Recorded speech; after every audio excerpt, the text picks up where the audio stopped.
2022. Back in February 2022, over 1,000 teams participated in Mimamsa prelims, and these 4 teams in front of us made it to the top. Over the next 2 days, including today, they'll be competing in in 3 rounds, and today is the beginning of those 3 rounds. We'll begin with deep thought in biology. Beginning, I would like to introduce the teams to everyone. Over to the leftmost, we have team ISC, Anmol, Anurag, Krishna, and Srinab. Then we immediately adjacent to them, we have team ISER Kolkata, Sayan, Soham, Soren, and Shubhajit. Then we have team IIT Madras, Ayman, Niharika, Snehadeep, and Yashwant. And then over here we have IIT Roorkee, Ahmed, Bivas, Chirag, and Kunal. Hello and welcome.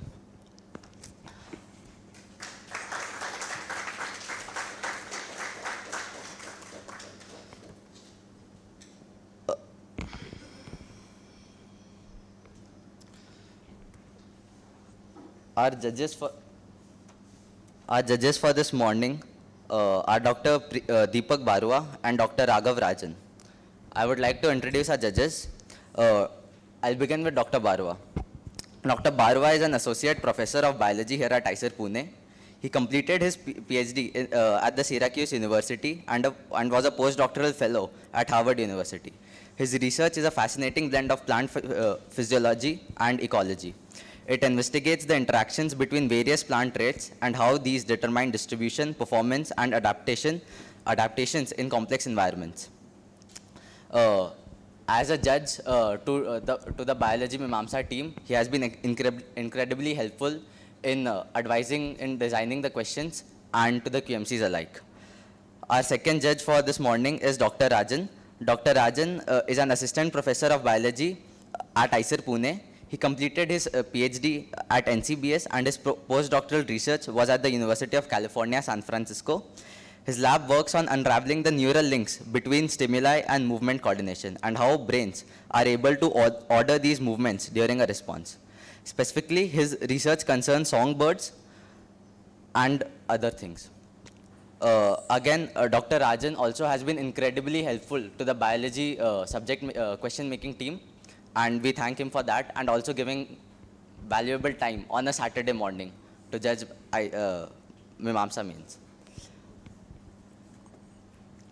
For the participants as well as for the audiences and the judges, I would like to go over the rules and guidelines. The participants have been briefed before as well as the judges, and the audiences are also aware. Few important points that would be important for this live session are as follows. The podium coordinators for this morning are Medha Murthy and Aditya Mogar, seated beside me and would be with you in a few minutes. So beginning, the podium coordinators will ask the teams to choose a number from 1, 2, 3, and 4. The team chooses the number and the corresponding question would be presented to them. They would be given 15 minutes of thinking time and presenting time in total. The timer, as everyone can see, is over there. They would present their answers on the board. The 4 boards have been labeled according to the team, and they'll come over to the stage, and using mics and chalk, they'll present their answers over at the board. After this team is finished presenting, the team that chose the question and the team which presented this answer, after their 15 minutes are over, subsequent teams would be asked to add their points on this question. Subsequent teams would be given 3 minutes, 2 minutes, and 1 minute to present their points. Of course, they wouldn't be given any further extra thinking time because already they would have received more than 20 minutes to think over the answer. So for example, if team A is asked to choose a number and they get a corresponding question according to that number, and they take their 15 minutes to think over the question and present their answers, subsequent team, team B gets 3 minutes. In case it's not required by the subsequent teams to present their answers, of course, and in case valid points are presented, they would be evaluated and marked on that. So subsequent, you would get 3 minutes, you would be asked if you want to present any points, and you would get 3 minutes to present their answer. The next team would get 2 minutes, and the last team would get a single minute. The podium coordinators will go over the 4 teams one by one to ask which number they want to choose. the last team won't get any option because the three numbers would already be previously chosen. Going through this, a single question would take us about 30 to 40 minutes to cover, and this entire session will be done in about 2.5 hours. Further, after all the teams have finished presenting their answers to a particular questions, the judges would be able to ask them for any clarifications or counter question any team on their answers that they have. I think that is all for rules and guidelines for this morning. I'd like to introduce the podium coordinators who will be handling this entire session and anchoring for us, and also be presenting the questions to all the teams, Medha Murthy and Aditya Mongar.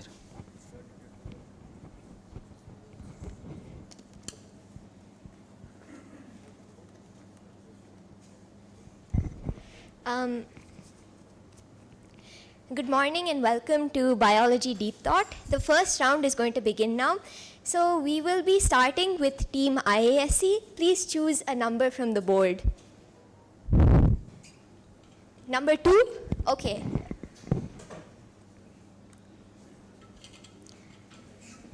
Okay, so I will read the question out for you. You have printouts on your desk too. Okay.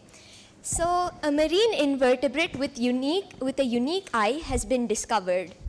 Its visual apparatus consists of two compound eyes made up of subunits called ommatidia, each ommatidium with vertically arranged photoreceptor cells.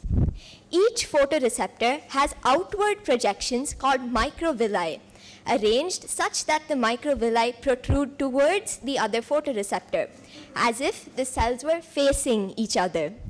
Each microvillus carries visual receptor molecules, which are stiff helical proteins embedded horizontally in the membrane.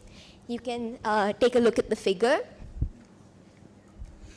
As a beam of light falls on and activates a visual receptor, it causes the photoreceptor cell to send a minute response down its axons. And this response is additive across all receptor molecules and microvilli. The receptor molecules are maximally sensitive to light polarized along their longitudinal axis. Medha studied the response of a single photoreceptor to linearly polarized light. When she studied a photoreceptor having a small number of microvilli, she obtained the following graph. So you can take a look at the graph. Part A. The same experiment is carried out with photoreceptors having different densities of microvilli, but they are identical in every other aspect.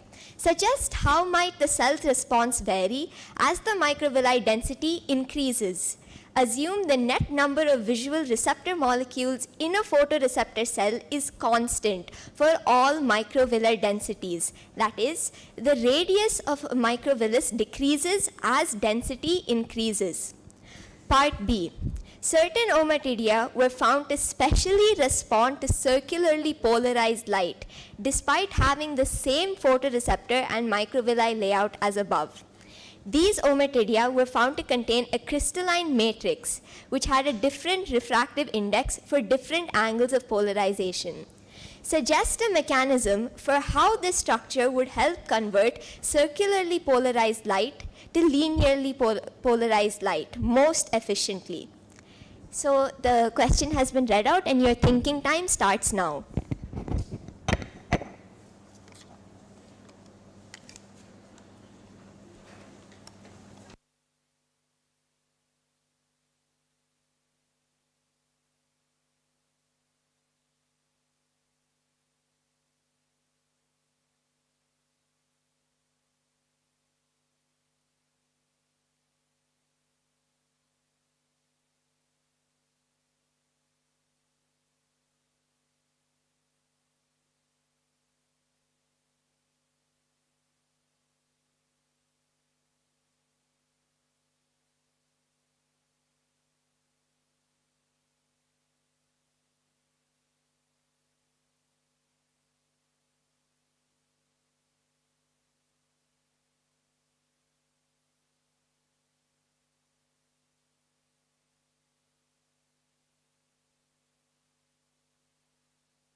Teams, if you have any clarifications in the question, you can raise your hand and someone will come address it.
one after the other. A part he will speak, B part I'll speak. Yeah, cool. All right. So, yeah, first part, I'm answering for the part A. So, as the microvillus density increases, right, so the net number of visual receptor molecules are constant. So, that would imply that the number of visual receptor molecules per microvillus as microvillus density increases will naturally decrease. So, as that happens, we'll see that each microvillus would contribute less and less as an individual. So, the individual response of a microvillus, like the amplitude of the response would get lesser and lesser. So as the number of microvillus increases, individual contribution goes down. So we would see that the graph, as microvillus density would increase, would become more and more sensitive to the maximal longitudinal axis. So the excess, the other stray sort of peaks that we're getting would get lesser and lesser. So like say this is the original graph, something like this way. It should be symmetric. Yeah, and like so this is the original graph, that is like the as microvillar density would increase, we would expect along pi the peak to get larger, A, and these responses, right, these would get more and more spaced out, as in you would see less of the stray ones. So, yeah, something like this. And this would again go on increasing and increasing as the microvillar density increases, because again, the number of visual receptor molecules would get lesser and lesser, to the point where there's only, say, like one visual receptor molecule per microvillus. Of course, it's not a continuous response in that sense. Yeah, that's all. Mike, chalk. Hello. So for the part B, we have a circularly polarized light. And let's just assume that in the vertical direction, the refractive index is the minimum. So it would be the easiest for the light to propagate in that direction, and it would also propagate faster for the same reason. And let us also assume that it is minimum, the refractive index is maximum in this direction. So the lights which are polarized, the rays which are polarized along this direction will travel the slowest, and then progressively these would travel the fastest. So if we have a bigger anisotropic matrix, it's anisotropic because it has different physical properties in different directions. So those the lights which are polarized in that direction will travel the fastest, and you have a receptor here. So effectively, if there is a big enough, yeah, so yeah, I mean, so I'm just assuming that the refractive index, so if we measure the angle along this direction, so the refractive index is minimum and it increases for the horizontal direction, it is the maximum. So yeah, so these would travel the fastest and they would reach the receptor first. Just 0 to pi by 2, right? Just take it 0 to pi by 2, right? I mean, so yeah, that's basically it. So the lights which are in the direction of the minimum refractive index, they are the favored most, and they will reach the receptor first. So it's effectively linearly polarizing the entire circularly polarized spectrum of lights, waves. Yeah, that should be it.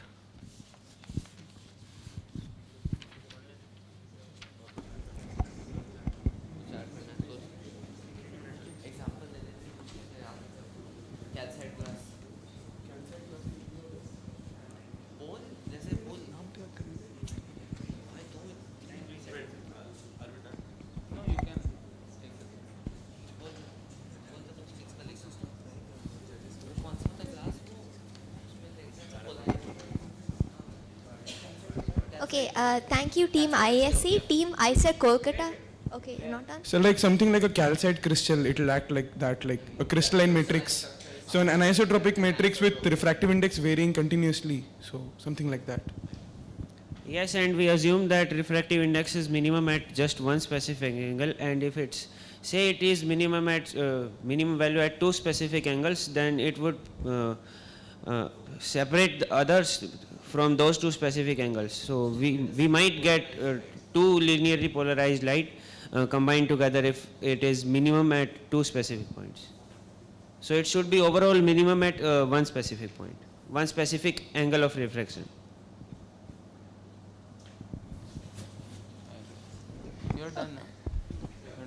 Okay, thank you, Team ISC. Team ISA Kolkata, do you have anything to add to that answer? Would you like to present?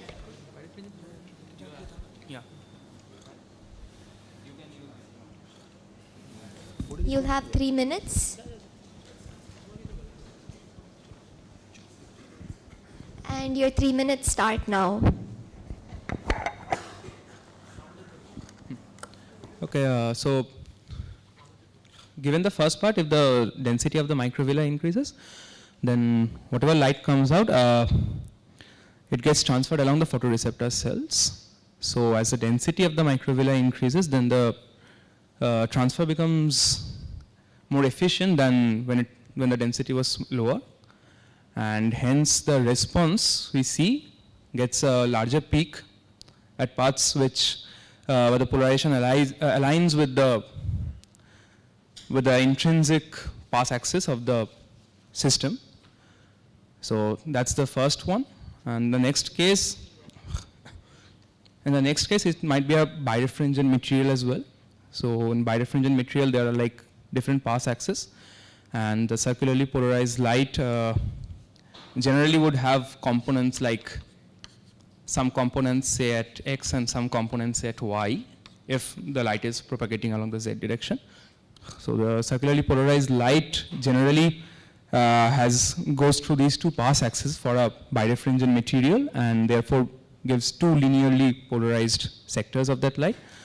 So one of them moves faster, one of them moves slower, and that's why, and this is how generally circularly polarized light gets split up into two different linearly polarized light.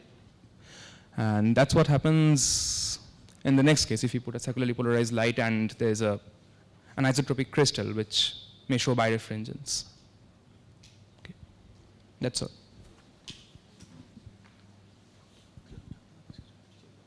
Thank you, Team ISER Kolkata. Team IIT Madras, do you have anything you would like to add to that answer? Okay, you have 2 minutes starting now. As the density of photoreceptors increases, the efficiency of transfer of energy would also increase because the helical photoreceptor molecules are only present in the surface area, which increases as the density of photoreceptors increases. Even as the contribution of each individual photoreceptor of each villus decreases, the overall efficiency would increase. And for part B? For part B, I don't need the chair. So the crystalline matrix is such that the refractive index is different for different angles of polarization. So for a particular, so as we know, at an interface, light gets transmitted as well as reflected. But for one special Brewster's angle, all the light gets transmitted to the second medium. So for that specific refractive index, for which there might be, like they're saying, different refractive index for different angles of polarization. So for that refractive index for which that angle of polarization for which the refractive index equals such that the angles match up to be the Brewster's angle, all the light will get transmitted. So we could use that arrangement to transmit all the light.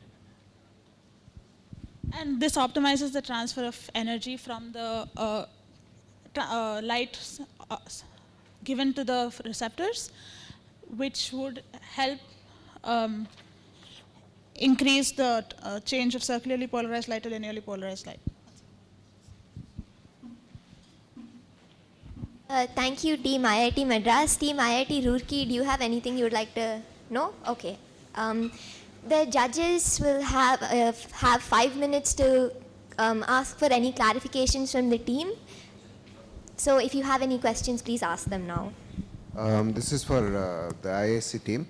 You mentioned something about the signal being amplified or accentuated along a certain axis, but you didn't explain why.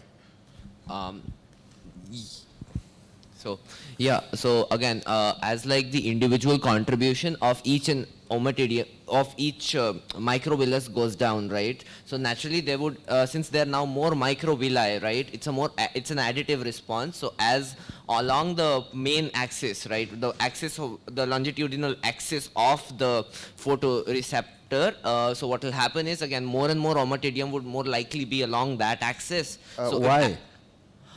because again, the omatidium is, as you said, most sensitive along that axis. So the stray contributions of each individual omatidium goes down, and it cooperatively adds up to that level at the longitudinal axis.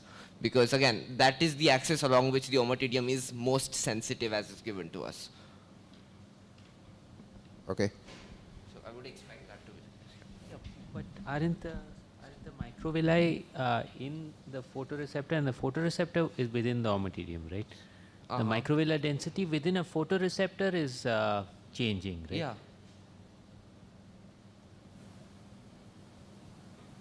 So you still stick to that point that, you know, it's only it orients along the omatidium axis? No, sorry? You said Sorry, I didn't understand the question. No, you said, again, the reason you said it's, you get one peak or how many peaks, a fewer peaks, is because it orients along the omatidium axis, is what you were saying? The receptor axis, not the omatidium, receptors axis.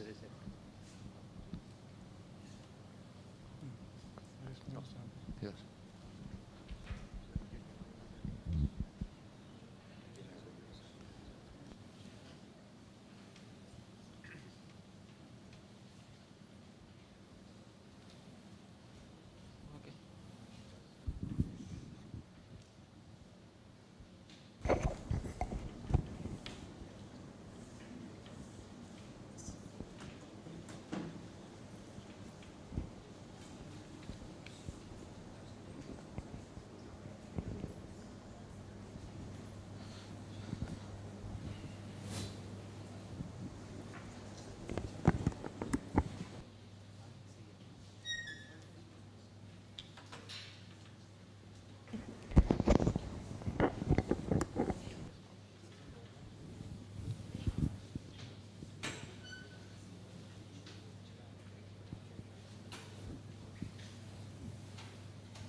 Hello everyone. So I'll be announcing the answer for this question. So part A, as each microvillus becomes smaller and smaller, the proportion of receptor molecules aligned perpendicular to the longitudinal axis of this microvillus decreases, since the linear stiff helical protein is simply not able to orient itself along the curvature of the microvillus. So this theoretical limit of like a very small microvillus is given in the figure below. The proportion of molecules arranged along this axis increases, and thus the photoreceptor would show increased response to light that is polarized along the microvillar axis. So if you were to draw a plot, you will, from 0 to 2 pi, you would see two peaks which correspond to orientations parallel and anti-parallel to the orientation of the microvilli. So for part B, such a crystalline matrix would functionally slow down one component of the light, since different components would experience different refractive indices. Circularly polarized light is composed of orthogonal components which are 90 degrees out of phase with each other. So slowing down of one component with just the right amount would bring the components in phase with each other, which produces linearly polarized light. That is how this material, which as the team explained is birefringent, would convert circularly polarized light to linearly polarized light.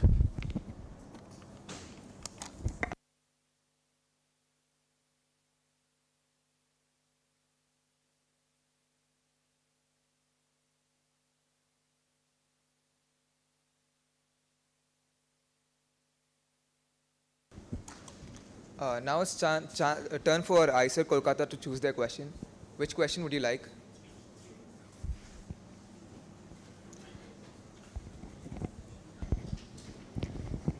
All right, I will read the question out. An interesting structure is found in the brain of a newly discovered organism. A neurons have dendrites in region Y and project excitatory connections, axons, to region X. B neurons have dendrites in X and send excitatory connections to Y. Taken together, A and B neurons relay signals between neuron populations X and Y. Moreover, every A neuron strongly inhibits every other A neuron. It's a diagram. It is observed that A neurons fire such that the corresponding B neurons reach a higher potential without crossing the threshold for action potentials. At a given instant of time, it was found that only green A neurons were firing such that the B neuron of L3 is at a higher potential than other B neurons. Part A.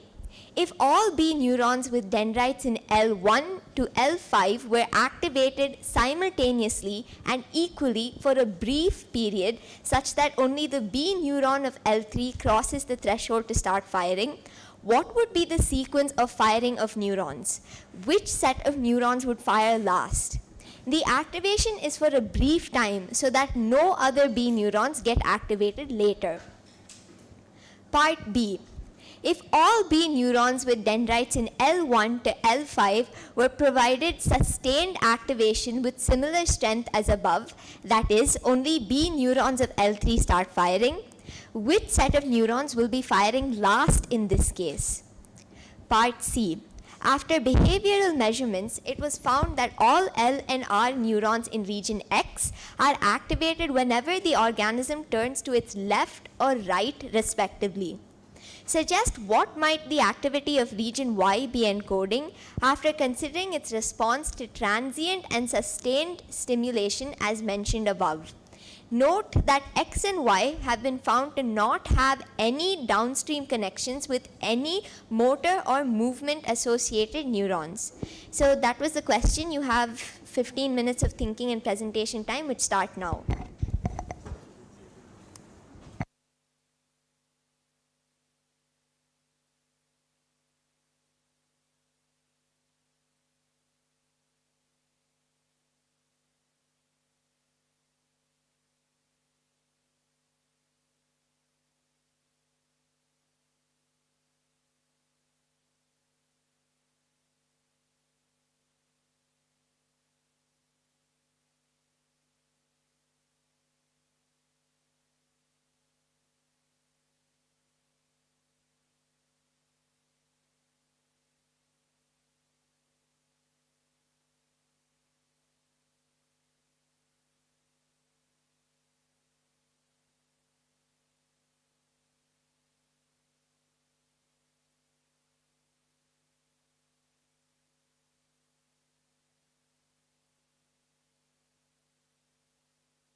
You have 6 minutes left.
So, what will it is given that the B, if only B of L3 is at higher potential than other B neurons, then only green A neurons can fire.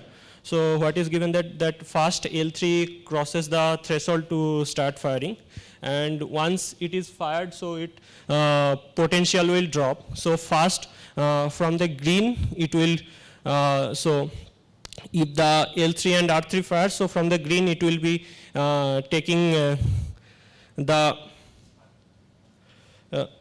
sorry, L3 to yellow. yeah, Right. And then it will be taken up by greens. L3 yeah, and R3.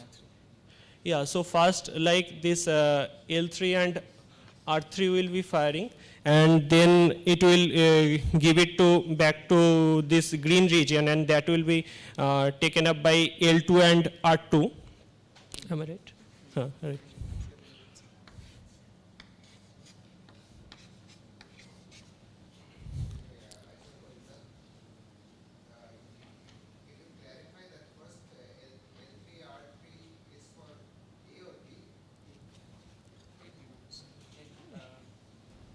These were A neurons. The question says B, if you read carefully. L3 fires first. Then they're taken up by L3 and R3. Yeah, so like in the B neuron first L3 fires. Okay, and then this is L3 and R3 correspond to this region, no? No, L3 goes yellow. Huh. Yellow. ওটা green থেকে yellow আসবে না তাহলে ও sorry L4 R2 হবে right O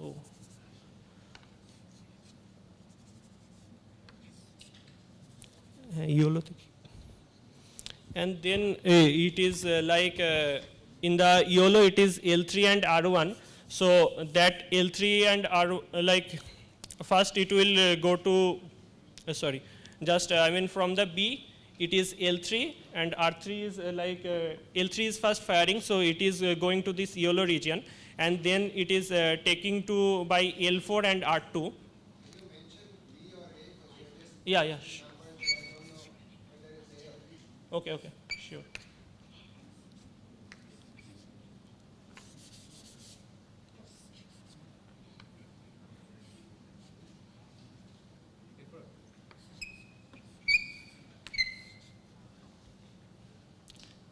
Then R2 is green.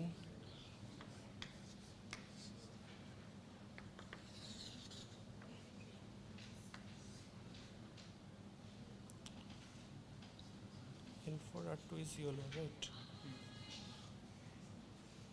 And then R1 will fire. Okay, so it will be causing R1 to fire.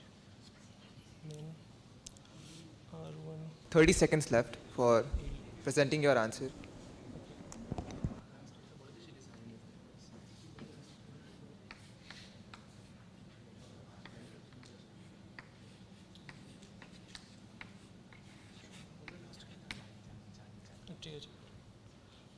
And then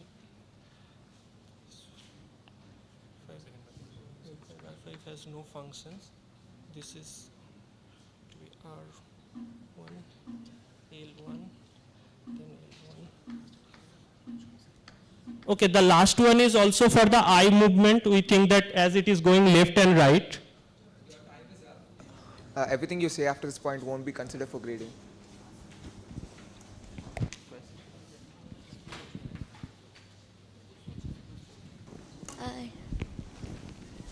You have 3 minutes to present your answer starting now.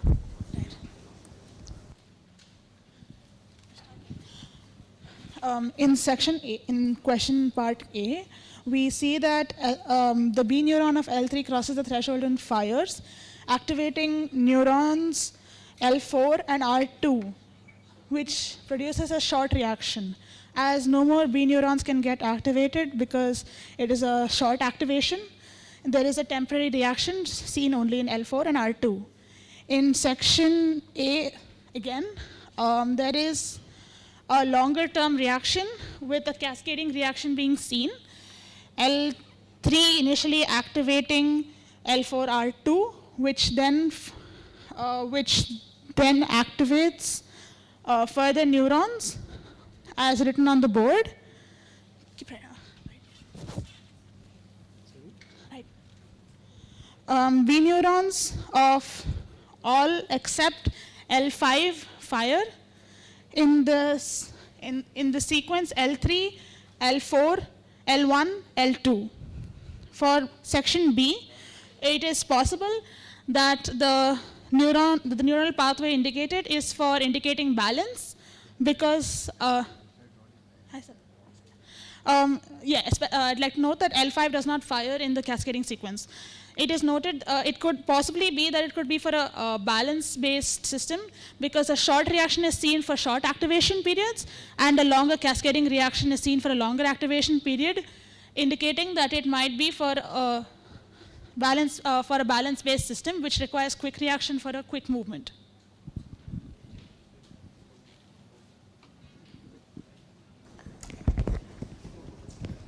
Thank you, Team IIT Madras. Team Roorkee, would you like to present an answer?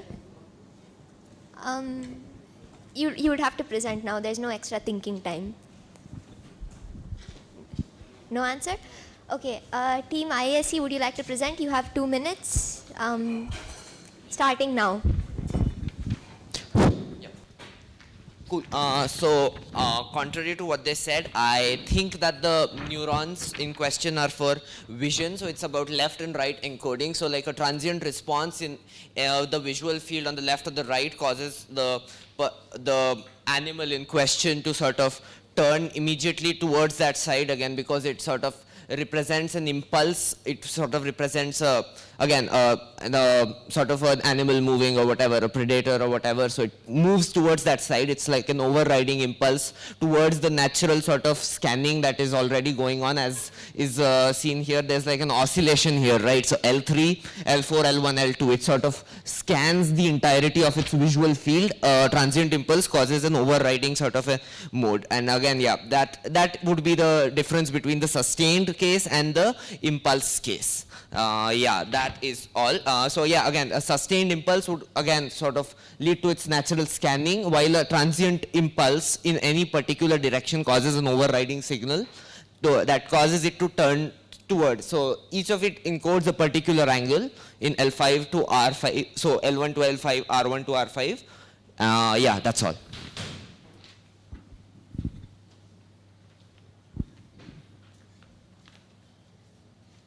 Judges, if you have any clarifications, please ask the teams now. Yeah. So I had a clarification a question for IIT Madras. in the B neurons, you didn't say anything about the R set, or did you say that they would also be activated in the? Initially, it was indicated that it would not be sustained activation, so it may not reach threshold later on. We weren't sure about that. It's a slight confusion on that part. But we do know that the L neurons will fire because they've been provided sustained activation initially, so they will definitely cross the threshold after the chain reaction starts. Okay, but the R neurons? May or may not, depending on the strength of the firing neurons. Strength of the? The strength of the impulse passed on. It may not cause the further neuron to fire. It may not cross the threshold. I see. Any reasons why you think it's not going to fire? In the based on the hypothesis that it is a balance-based thing, we do not actually want the right side neurons to fire when the left side is being activated. So that would present an idea that it is left-based or right-based. But that's based on your interpretation of what the function is. Is there something in the question that suggests that the R neurons might not fire or might fire?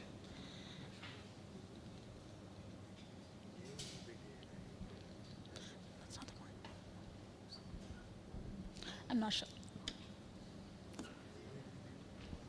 I also had a clarification for, or a question for IAC. You said that it might be involved in movement also, but it doesn't have any connections to motor neurons.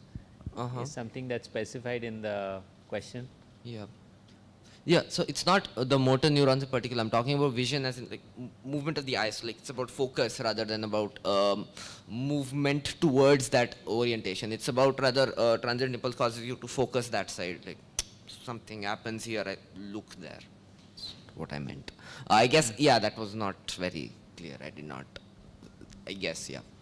So like, like the eye naturally scans. It has a natural sort of, while you read, there are micro movements you naturally scan, but while there's like an impulse on your outside of your visual field, you directly go and look, right? In terms of like your eyes move, not right. So you think they're visual neurons? They're they're involved in visual response rather than them being visual neurons. They're involved in the visual response rather. So it's like the focusing. They do the focusing bit. So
So the answer for this question is, for part A, the sequence of firing would be B neuron of L3, followed by the yellow section of region Y, followed by the yellow A neurons, which go to regions L4 and R2.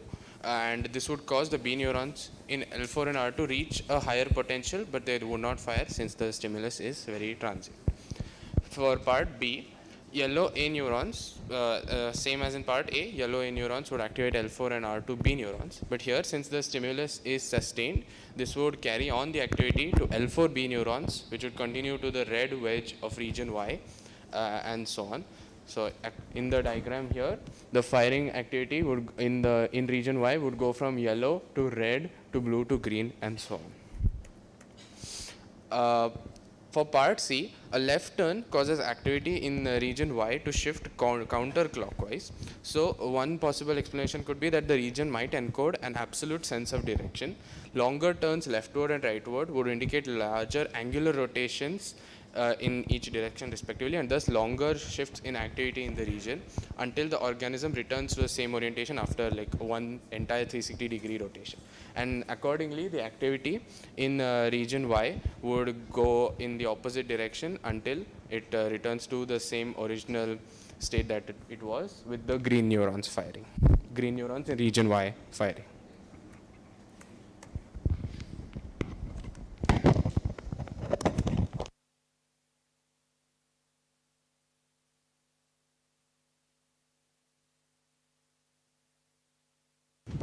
Now is the direct for IIT Madras. Which question would you like to choose?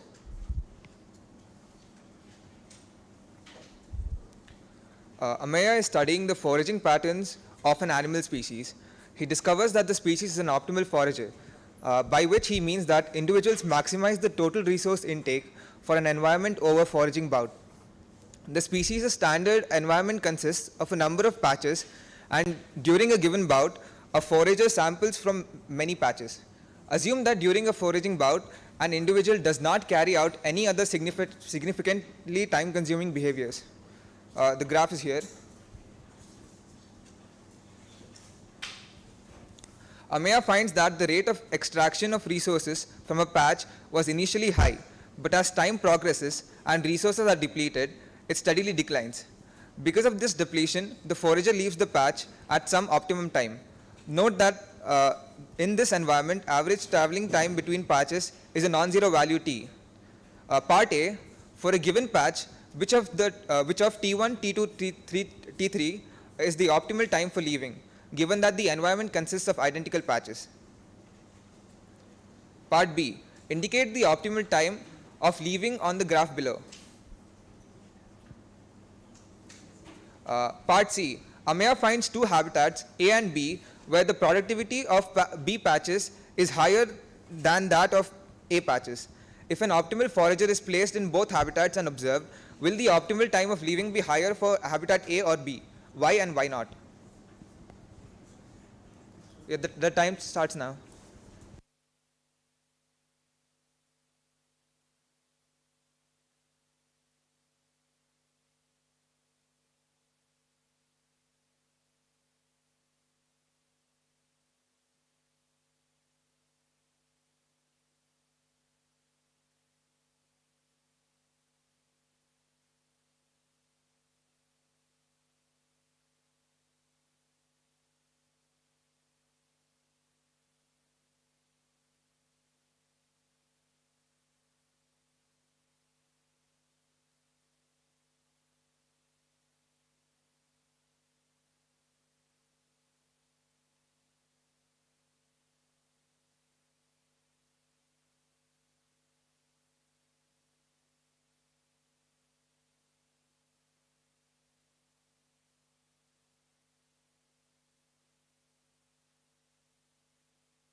the audience to restrict noise and movement.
To analyze the optimal time for a forager to leave a specific patch, we have to figure out if it is optimal for a forager to stay or to leave, which we can figure out by the total foraging that would have happened if they had stayed versus the total foraging that they would find in a new patch, and including the effect of the time lost during travel from patch to patch, which is non-trivial given.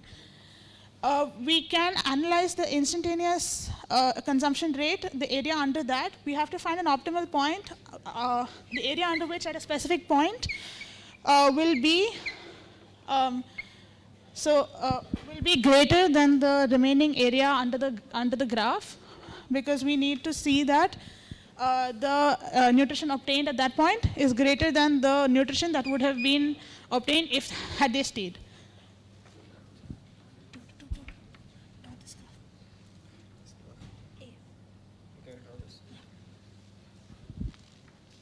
in the given graph A, T2 would be the optimal time to leave. In a cumulative resource consumption graph, to find the optimal time for leaving, we need to analyze the point at which the increase in the slope starts to reduce, which means that at any point of time, we need to see at which point the graph is curving, so that the increase in the graph is reducing, which occurs at T2, which means that any further stay in the patch would reduce time at any other given patch. Given that the patches are identical, we know that the travel time would cause less of an impact to the forager than staying in the given patch.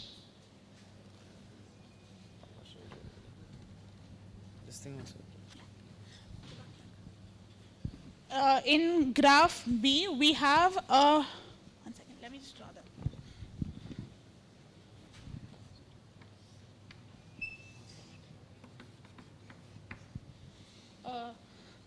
The time small t marked would be the optimal time of leaving, because the area under that would also mark the change of slope from increasing to slightly increasing less, which means that it would be optimal for the forager to leave at this point.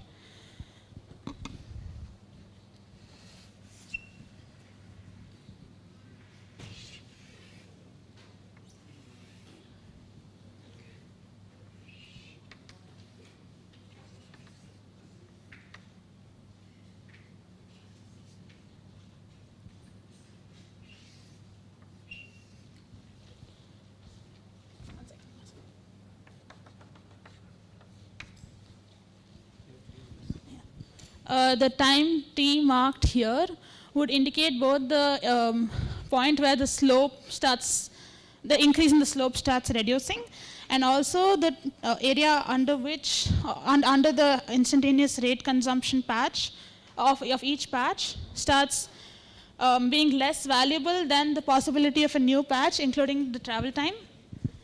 Where's your calculation thing?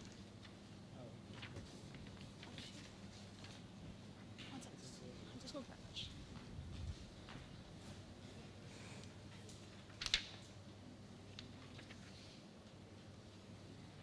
Where's that sheet?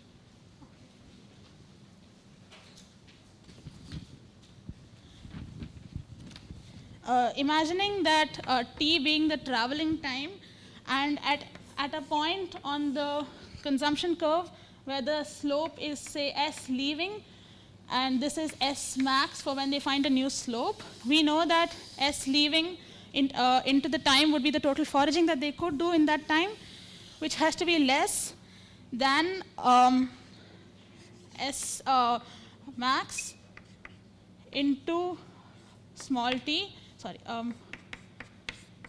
small t being the time at the new patch. That would indicate the time point at which they would have to leave.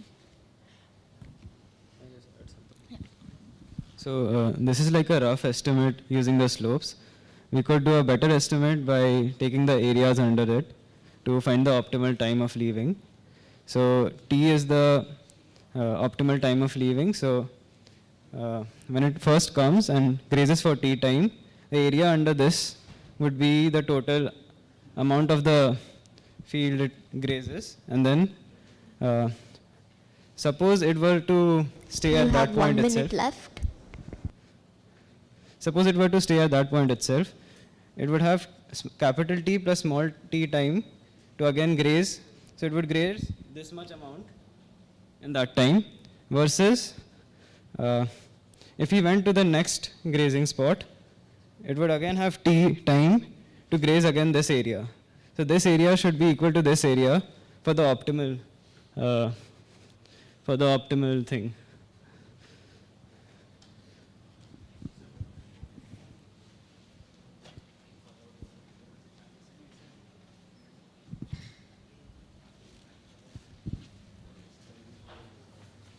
Needed a clarification from you. I didn't get that last part, C, since we still have a little bit of time. Can you quickly tell the answer for C? Answer for C would be the same. They would optimally leave at the same time. Okay. present. You have 3 minutes and the time starts now.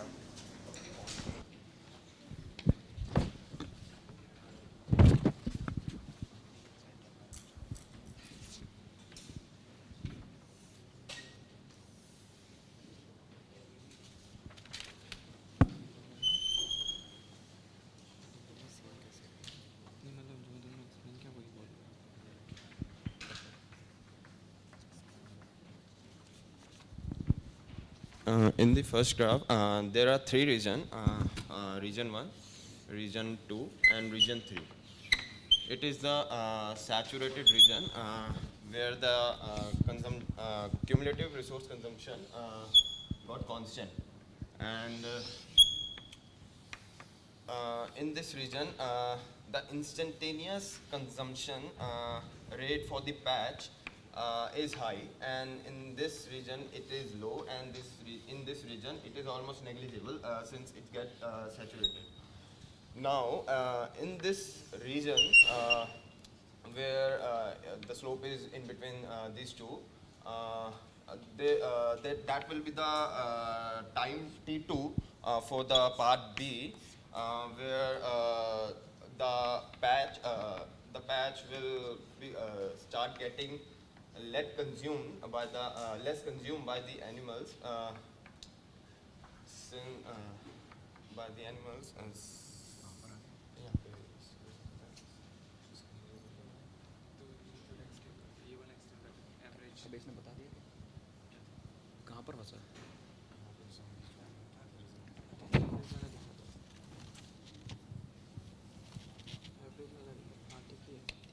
ठीक तो है, यहाँ से instantaneous saturate होना चालू हो गया और यहाँ से एवरेज सैचुरेट होना चालू हो गया.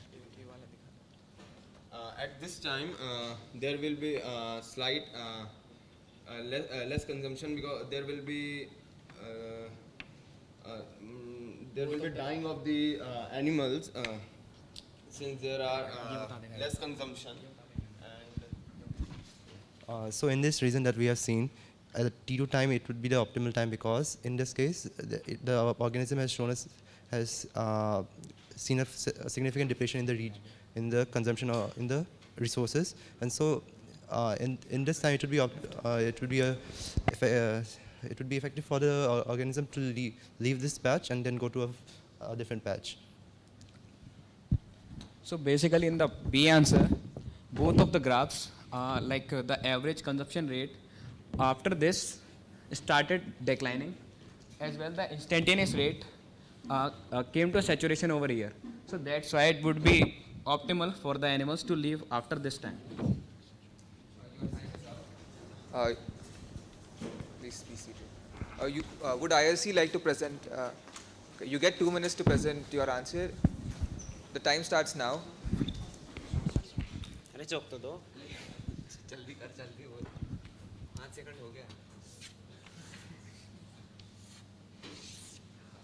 Considering this graph, say the forager leaves at a time t after the start. So in one patch, the average value of total whatever resources consumed by total time taken is maximum at this point. This height represents total food consumed, and this represents total time taken. So the slope of this line represents the average rate for this specific patch at the time of leaving. So to maximize out the average of one patch, we need to make this line with the highest slope, and highest slope is possible at this tangent point. So if one averages, one takes the maximum possible average over each patch, it would be optimal for the.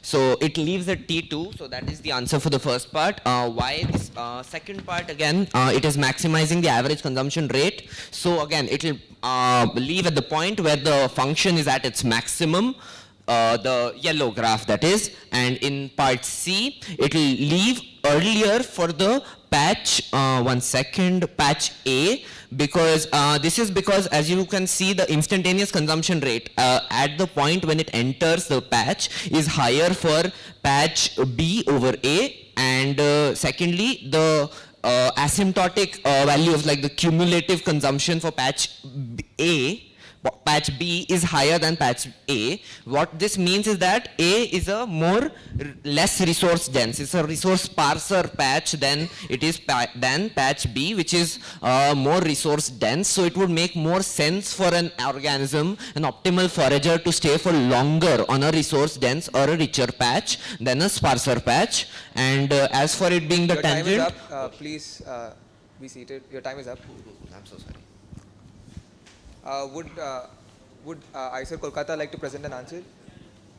You get 1 minute to present your answer. As the problem goes, in the first one, we have a graph like this. And obviously, at this point, if our MDF is given as F, then this line that we have, say this line is G, we want G dash to be maximized because that increases the average consumption rate. Obviously, this is the consumption, the cumulative consumption, and this is T, and then we have the extra traveling time T. So we want to maximize this, and for that we want to maximize G dash, and therefore T2 is the correct time. In the second case, we see that at the point where the MDF intersects with the CDF, after that it decreases. So at this point, like our G dash is maximized, and G dash is maximized, and therefore we choose that point. Sorry, G dash is 0, sorry. Because after that we'll get decreasing, so therefore it works. And finally, because this line is maximized at this point.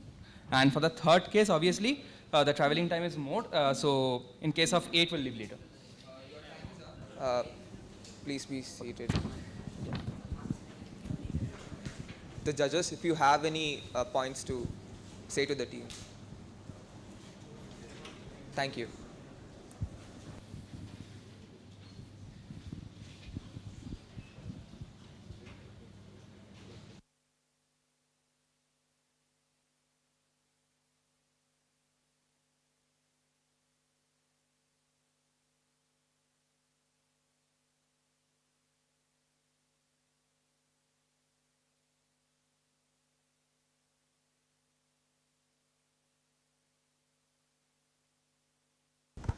So I'll be presenting the answer for this question. Right, so the forager should leave the patch at T2 because net resource consumption per unit time is maximum at that point. So when you come to this plot, as you can see, the slope for T2 is the maximum, and that's why the total energy consumed per unit for the total time taken is going to be maximum, and that's why at that point it should leave. If the second point, it is the point of intersection of the blue and the orange graph. If the instantaneous rate of consumption, that is the blue graph, falls below the maximum average rate for the habitat, which is the red, made up of identical patches in our question, the organism should abandon the patch and move on to the new one. And A should be left earlier than B. You can go back to this argument where you can draw tangents from the origin to both the slopes, then find the x-intercepts of both, and you will find that for A it is lesser than B. That's why A should be left earlier. You can also give the heuristic argument that B is just more resourcefully abundant, so you would like to spend more time at the B patch than the A patch.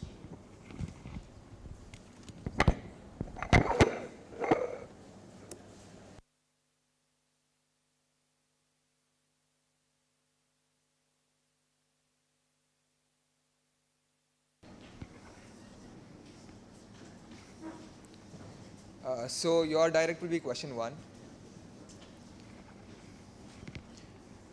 There broadly exist two types of mating systems in the wild. In economic mating systems, male offer resources to females and their young, that is, male parental care. While in non-economic mating system, males do not influence the survival of either the females or their progeny by non-genetic means. Part A.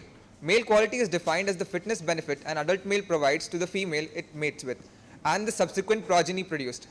Data was collected to study the distribution of adult male quality in two species. Which of these distributions represent the economic system, and which one represents the non-economic system?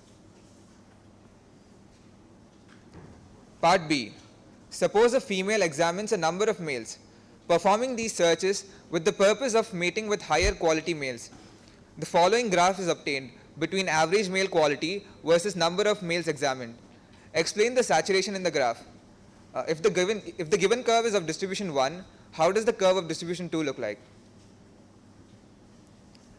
Part C, a leg, a type of non-economic mating system, is defined as an aggregation of male animals gathered to engage in displays, lekking, to entice visiting females which are serving prospective partners to mate with. If a male is present at the center of a leg is removed, the whole leg disperses. But if a male at the side is removed, he is replaced by another male. What does this observation explain with respect to the reason for formation of legs? Part D, considering the results in Part B and Part C, why is the formation of legs evolutionarily feasible? The time for question starts now.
minutes left.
According to the question, the economic system would be this, where the frequency of mating is less, because the progeny is healthy, its survival rate is high, and their fitness is high.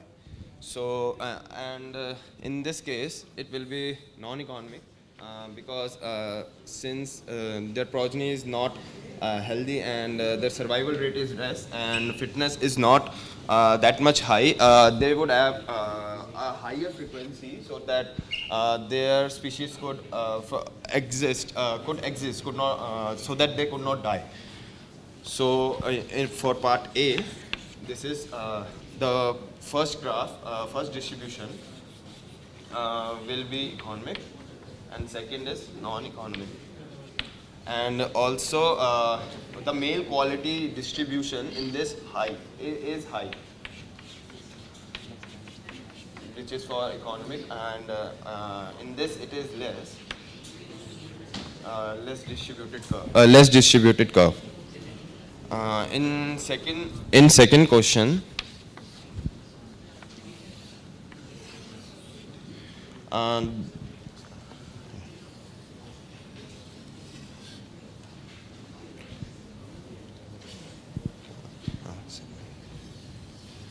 the given graph is this.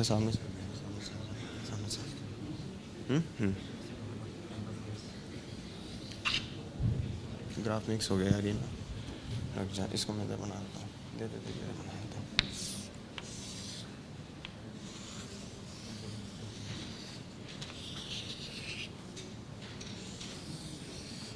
In the given, this is the given graph, and in the curve of distribution for the non-economic, this is for economic, and for the non-economic curve it would be just below this, and in at the infinite inspection this graph and this graph limit will be the same, as the average in the distribution is 12 for both.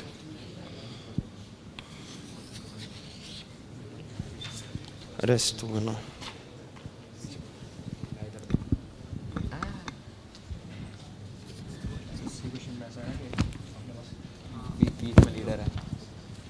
You You have 1 Hello. minute left. Yes, in the formation of legs, like the center point would be means the center male would have the highest male quality, and hence if we remove the male with the highest male quality, then this would lead to the disruption of the leg. But the side, in the periphery, we will have lower male qualities, and hence removal of them would not lead to disruption of the male, as the females would be more means attracted by higher male quality, and hence if we remove the center one, then the whole leg would be dispersed. And the formation of legs is evolutionary feasible, as it provides a variety of male quality, and hence it ensures a healthy and a stronger progeny.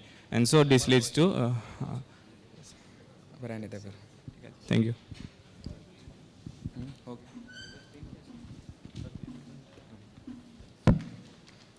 Team ISC, would you like to present? You get 3 minutes and the time starts now. Okay, so I only want to add to part D. So like contrary to what they said, so leg formation would be evolutionarily feasible, because again, so a leg would have a higher male here, and like marginal males would be like lower and lower in quality, right? So leg formation would be feasible because once a female comes in and she samples the leg, she would see on an average a higher fitness, a higher male quality on an average than what she would see in a uniformly, the same population being uniformly distributed. So being around a higher quality male increases the chances for the lower quality male to get matings. So that is why he would want to form a leg around the higher quality male, as well as the female would sample a higher male quality when she sees a leg versus when she sees the same population distributed uniformly. Yeah. So yeah. And yeah, the first graph, the diffuse graph corresponds to the economic system. The peak corresponds to the non-economic system. Saturation would be reached faster in a non-economic system because standard deviation is lower. There's less of a space to sample. So she's essentially sampling points on this graph, and she'll reach the average faster. That's all.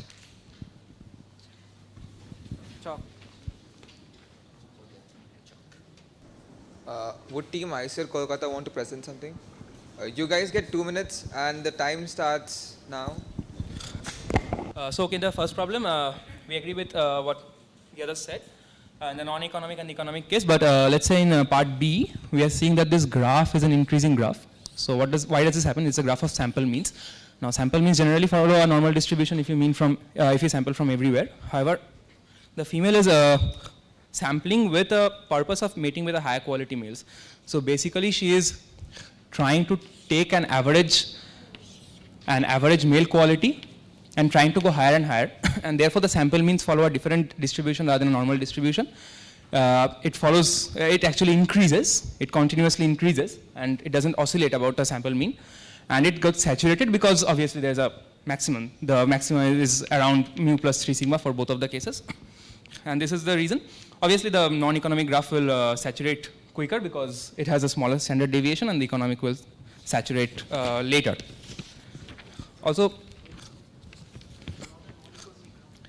yeah, the non-economic graph would like be saturating earlier. So, and whatever, like this.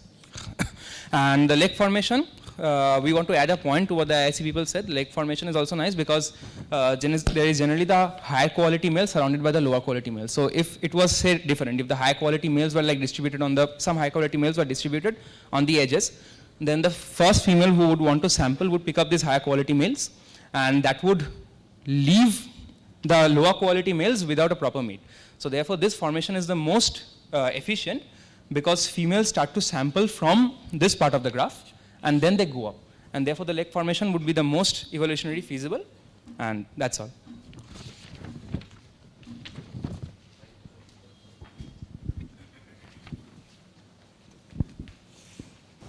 IIT Madras, would you like to present? Yes.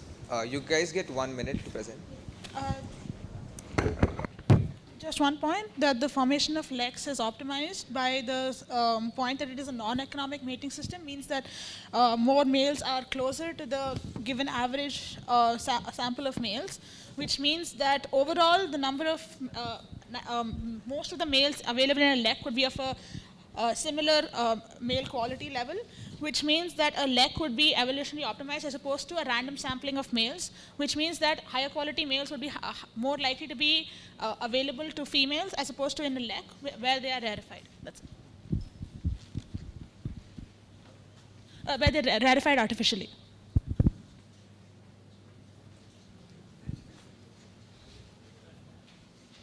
Do the judges have anything to say to the teams?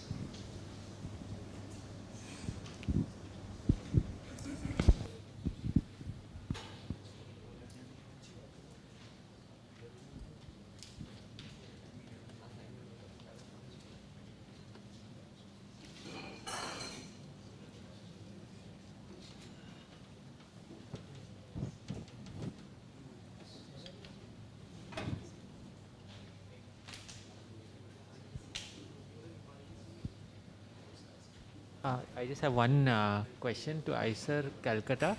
The that graph that you drew for, I think, part B. Can you just clarify where the two plateaus would be relative to each other? Yeah, you mean the saturation points? Yes, the saturation points. Yeah, so like female samples from the average and above. So the larger variance is seen in the economic case. Huh. So therefore the plateau would actually be higher in the economic case, or in the non-economic case it would be lower. Okay, so there in your graph, which one is the non-economic and which one is the economic?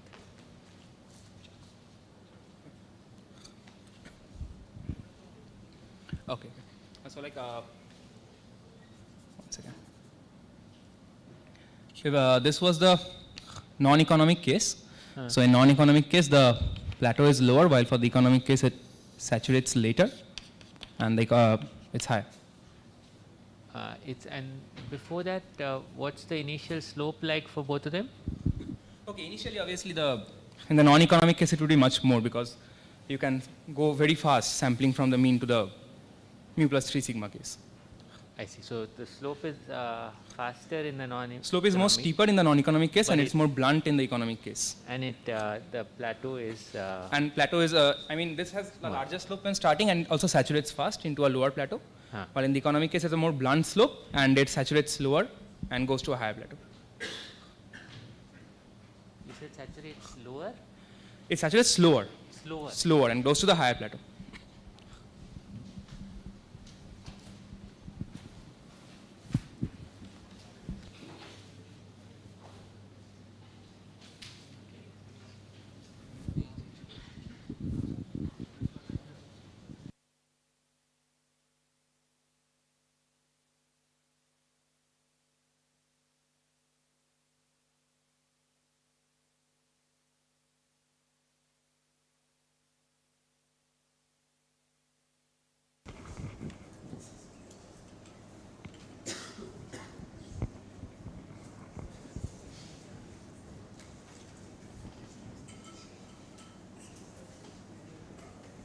Right, okay, I'll start with the answer for this question.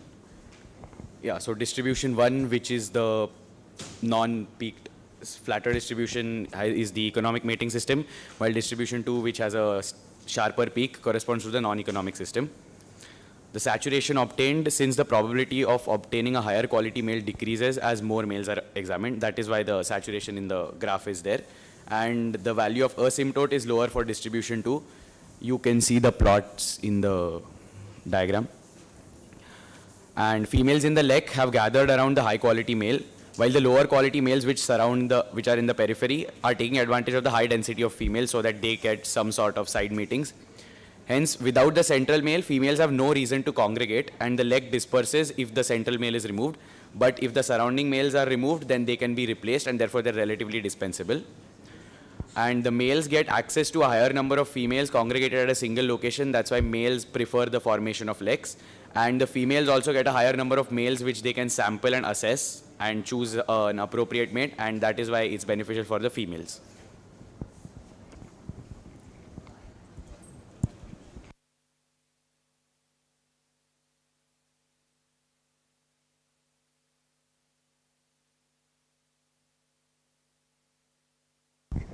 We hence conclude biology deep thought for Mimamsa 2022. We're gonna take a break for 15-20 minutes, and at 11:30 we are gonna begin with mathematics deep thought. Thank you everyone for joining us over here.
Welcome back everyone again. Hope you had like a refreshing break and you're ready for mathematics once more. I would like to begin by introducing our judges for this round. We have Dr. Kaushik and Dr. Biswas as our judges for this round. Dr. Prafulla Kaushik is a postdoctoral research associate at the Department of Mathematics, IISER, Pune. He did his integrated masters from the University of Hyderabad that completed in 2013. He graduated from IISER Tiruvananthapuram with a PhD in mathematics in 2021. Dr. Kaushik's main areas of interest are of differential geometry and algebraic geometry, specifically in Lie groupoids, differential stacks, and Jerbees. I am sure I mispronounced that. Dr. Anup Biswas is an associate professor and he is the deputy chair of mathematics here at IISER Pune. Dr. Biswas obtained his PhD from the TIFR for applied mathematics from TIFR Bangalore in 2011. And the postdoc position was at Technion, IIT, Israel and University of Texas at Austin. He and his team is working in the area of controlled diffusion, queuing theory and large deviation theory. I would like to thank the judges for the time they are devoting for Mimamsa and for their continued support for the subject making teams. The podium coordinator for this, I would briefly go over through the rules. The participants, you have already gone through one round of deep thought. The judges have been briefed. For this round, the first question would be directed towards IISER Kolkata, then we'll move on to IIT Madras, and then Roorkee, and then ISC. And of course, for each question, all the teams would get an opportunity to add the points that they have, and definitely of different times. The podium coordinator for this round would be Koka Satvik, standing beside me. He'll take over now. Hope you guys enjoy this round. I'll again request the audience to keep the movement to a minimal. Do not use this gate at all. Use the back gate over there in case you want to move in and out, and keep the noise at a minimal. I hope the participants also have a very insightful and interesting mathematics round also. Koka Satvik. Thank you, Lokesh. All right, Lokesh has gone over the I presume format and rules have been explained during the bio deep thought. Okay, let's start off with IISER Kolkata. Would you like to pick your, which question would you like to pick? 4. All right. So, question 4. Question 4 is called Land of the Pagans. Distinguished mathematician Richard Orchards uses the money from his recently won medal to buy a field of land. He spends the day meticulously plowing his land, first horizontally and then at an angle. Satisfied with his mathematically peculiar plow lines, he returns home intending to plant seeds for his orchard the next day. In the meanwhile, his up-to-no-good neighbor John Conman plans to use Dr. Orchard's new field at night for his nefarious purposes, namely summoning monsters under the moonshine. For this, he needs to place 5 orbs at the intersections of the prolines such that they form vertices of a pentagram. Can Mr. Conman con his way through and find a way to place his orbs suitably, or will Dr. Orchard's superior forethought and mathematical abilities triumph and render this task impossible? Your thinking time starts now.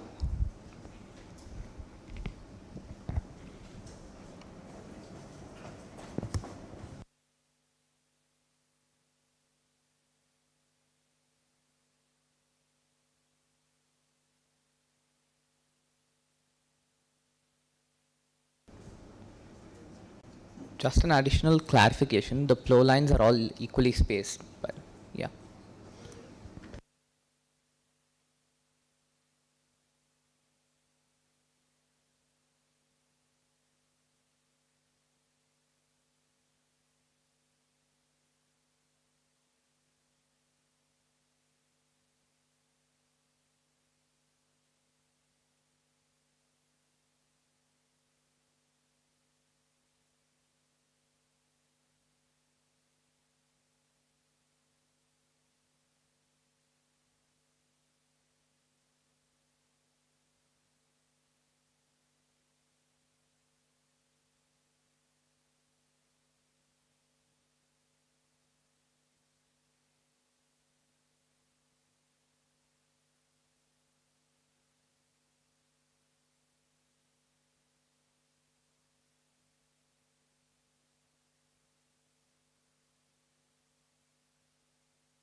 Also, just to clarify, if anyone doesn't know what a pentagram means, a pentagram is just a regular 5 vertices, a star with 5 vertices. A pentagram is a star with 5 vertices, a regular pentagram.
Team ISO Kolkata, note that there are only 6 minutes left.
Okay, so the idea is to find 5 equidistant points on a rhombic lattice, any sort of a rhombus.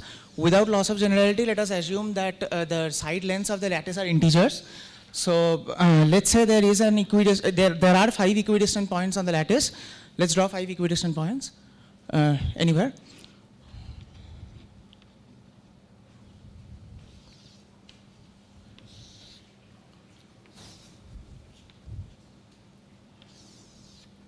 So join the points.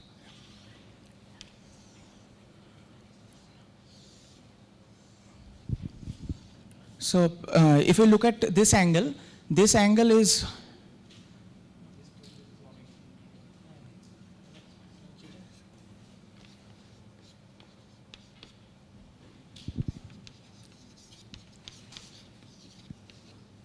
so no.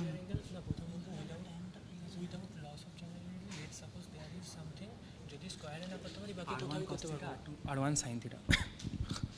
Okay, so like 108 can be divided into 2 different angles. So without loss of generality, let us assume that this lattice is a rational lattice. That is, every 2 points have a rational shift between them.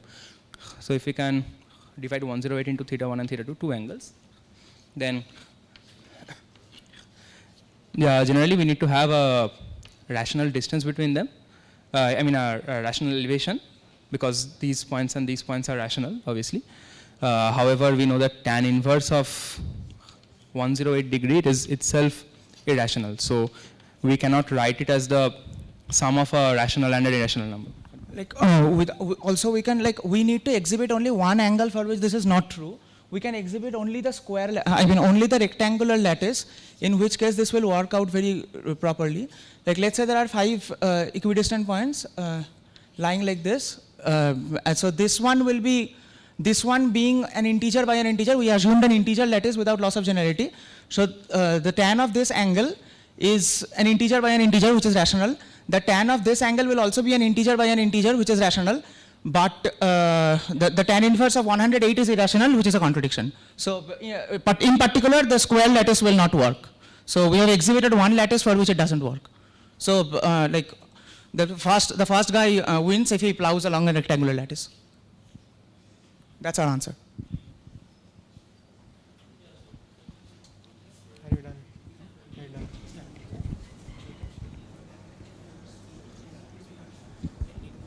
Plus b by 1 minus ab. OE formula term. Like it is rational. Yeah.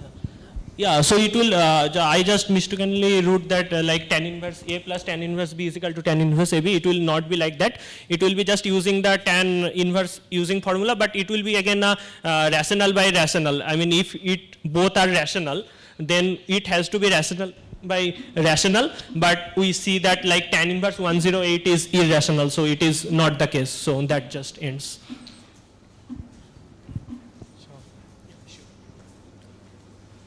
All right, Team IIT Madras, if you have anything to add, your time starts now.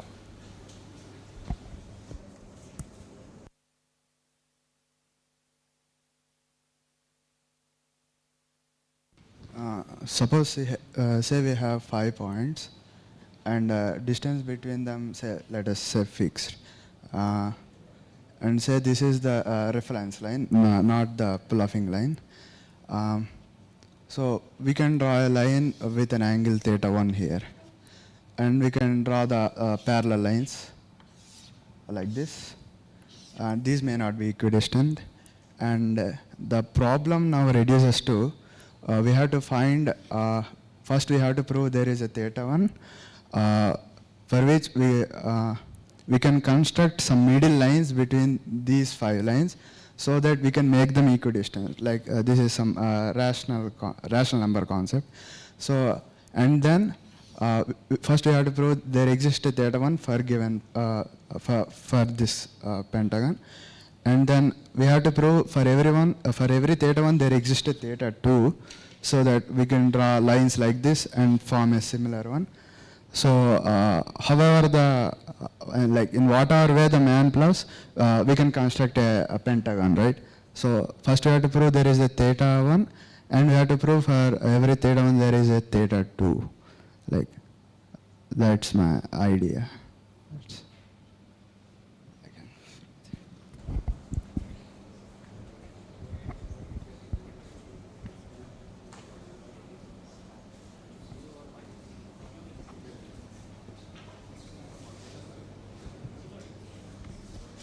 Team IIT Roorkee, if you have anything new to add, your time starts now.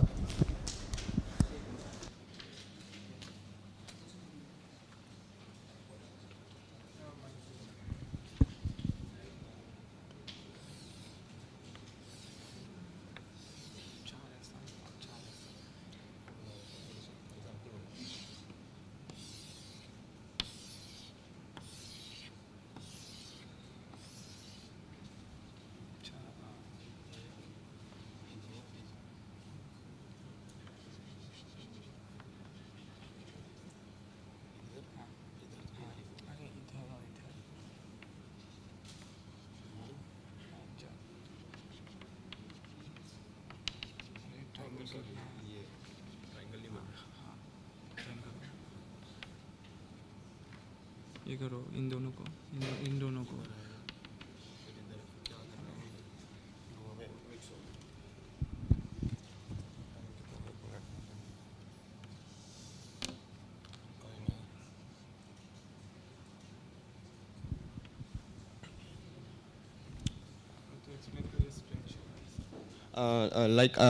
Let us assume that these are the horizontal lines that some doctor plays these, and the tilted line which is at angle theta. This case is like theta is gonna vary from like 0 to pi. So this is just going to stretch in and stretch out like this situation.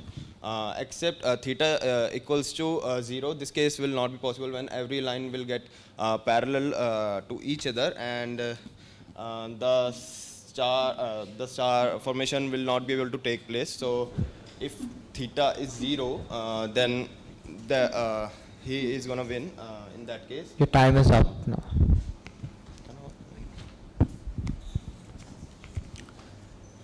ISC, if you have anything new to add, your time. I don't really know the proof, but I have a few claims. I claim that in case of equidistant parallel lines, you cannot draw any regular polygon except four-sided or six-sided. These proofs consider that the lines pass through two vertices. It's not necessary that one of the lines would pass through two vertices. And the proof would go something like this, that in polygons with greater than 6 sides, the angle between two vertices and the center is less than 60, and so there is some algorithm by which we can construct a smaller regular polygon from that, and assuming that this polygon exists for n greater than equal to 6, we can construct a smaller one, and continuing the algorithm we would eventually reach a point. That's not possible, and from n equal to 10 we can reduce it to n equal to 5, and that would imply a contradiction. That's the part of proof I remember. Right. Thank you, teams.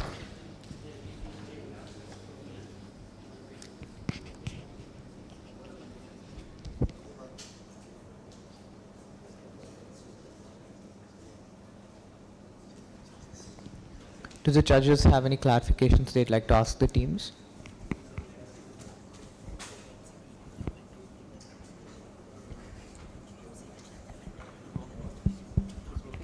Working? Yeah, one question to ISET Kolkata. So your proof, you took only rational lattice, so that means the coordinates are rationals? Yeah, so what happens if some of the coordinates are irrational? Do you think your proof would work? Because the argument clearly seems to fail because you have a lot of rational in your computations. Can't we assume a rational lattice without... That's what I'm asking you. Can you assume it's a rational lattice? Working on rational lattice is enough.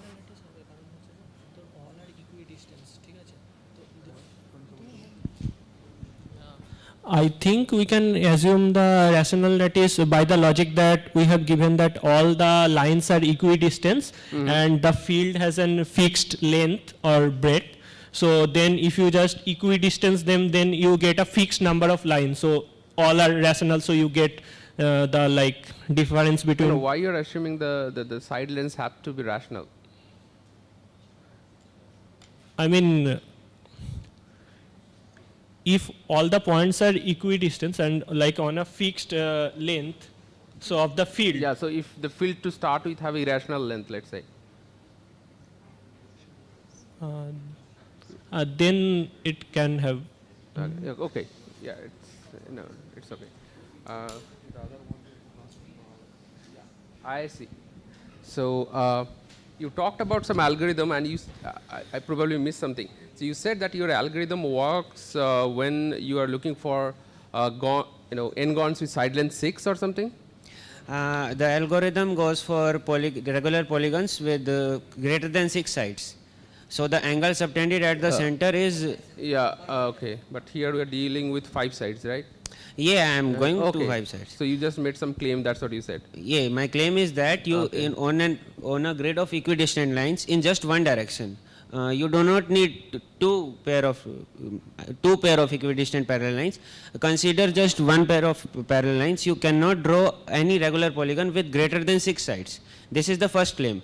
And the proof goes by an algorithm which in greater than 6 the angle subtended at the center by one side is less than 60, and so by some algorithm which works on the basis of that largest angle is not the central angle, it works on that basis and it would create a regular polygon, say n is equals to 8, so it would create a smaller regular octagon within the first one.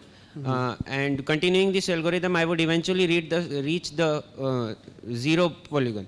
And then I claim that since we cannot draw a regular polygon with 10 sides, there cannot be a regular polygon for 5 sides, because any given regular polygon of 5 sides, there exists an algorithm which converts the 5-sided polygon into 10-sided polygon.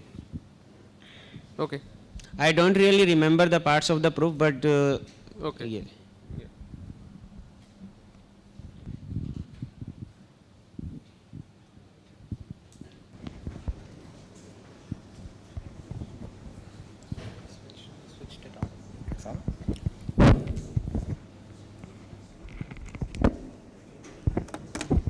So hi, I'll go ahead with the answer for this question now. So Dr. Orchard's plow lines form a parallelogram. I mean, yeah, the result also works for a parallelogram grid instead of a rhombic one. So they form a parallelogram grid, and every intersection point can be given a unique pair of integer coordinates after fixing an origin. Right? Because so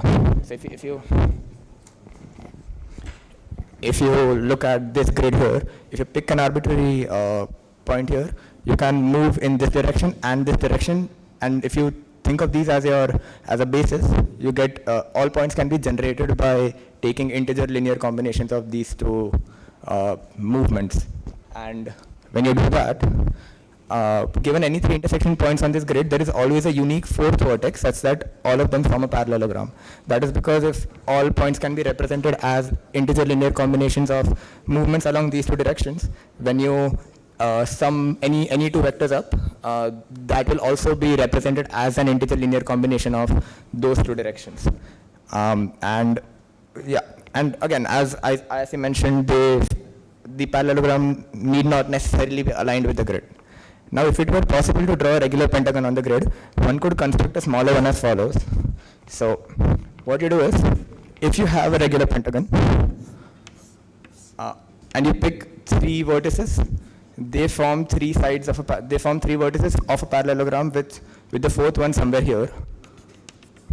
And this one you can show that this is not the center because the angle here is 108 degrees and the central angle here is 4 pi by 5, and they are not equal, so this is not the center. And so if you rotate these 3 points by the central angle, you generate 5 distinct points here, and by the symmetry of this entire argument, they will form a regular pentagon, and then by an infinite descent proof, infinite descent argument, you can claim that there will be a contradiction. So that's the answer for this question.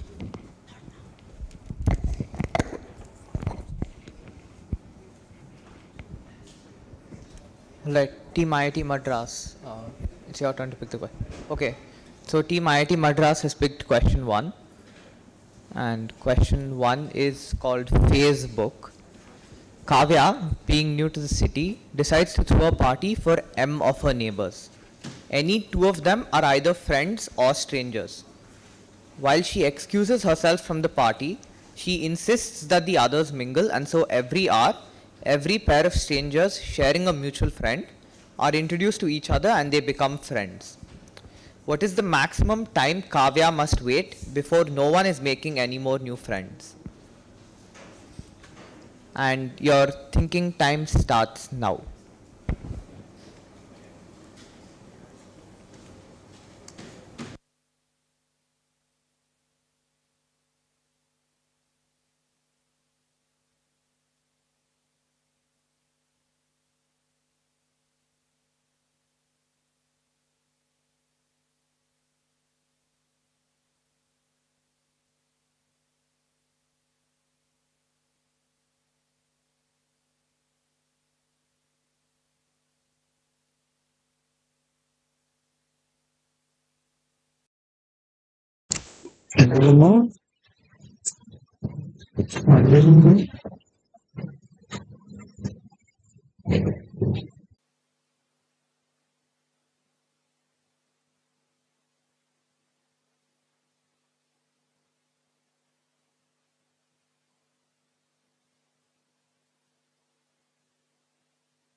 Team IIT Madras, note that you have 6 minutes left on the clock.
Let us assume that there are 10 people, and out of which B and D have a mutual friend C.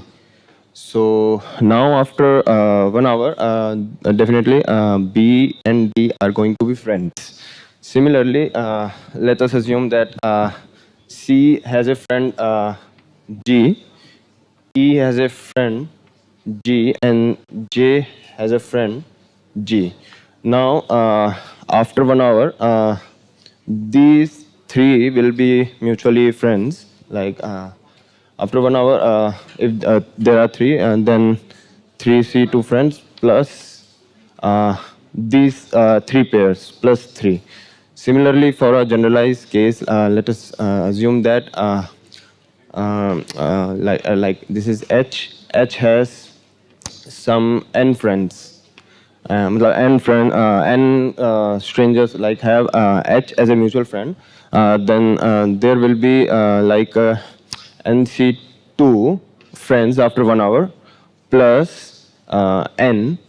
Plus n as like this plus 3 is in that case n, and like this is the general case starting approach, and rest Kunal will sell another approach.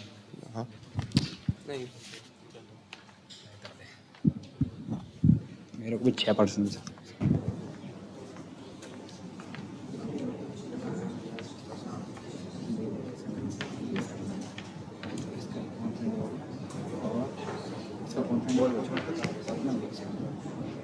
You have 30 seconds left to present. So let's suppose this guy has two common friends, this one, and these two are completely stranger.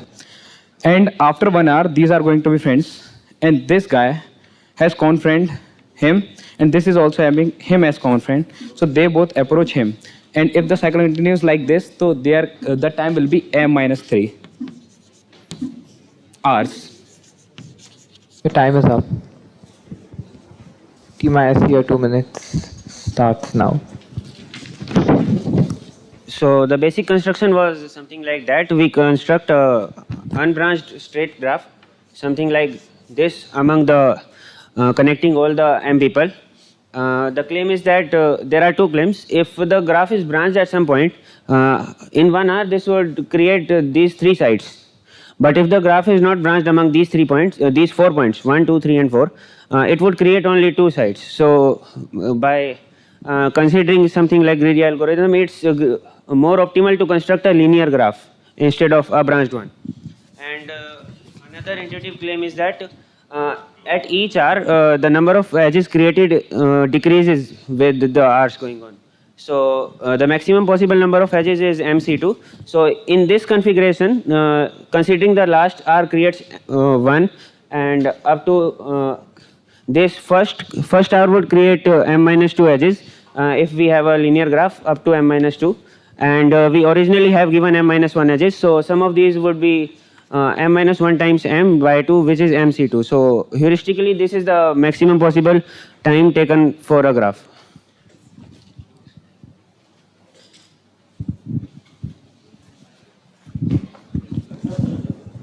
Your minute starts now. Okay, so we will prove that the line graph of n vertices will be the minimal configuration. Like it will take ceiling n minus 1 by ceiling m minus 1 by 2 time. So that is that we can see through some pattern spotting. And if it has one edge less or more, we can break that graph into a union of 2 or more line graphs of either equal length or length less than that line graph, which means that the line graph will take the largest time. That completes the proof. So there is disconnected graph. If there is a So the entire point is that suppose there is a line graph with one edge disconnected, then whatever we'll have is that the kth nearest neighbor, if they are mutual, then it will end in k hours. So here for the line graph, the nearest mutual neighbor is n minus 1 over 2 ceiling. So that would be the expected time. Otherwise, as I said, if it is disconnected graph, then it would always be smaller than the optimal case. And in case of the connected graph, we can again consider two of these as a line graph and then take that this is smaller by the recursive relation. Time is up. Thank you.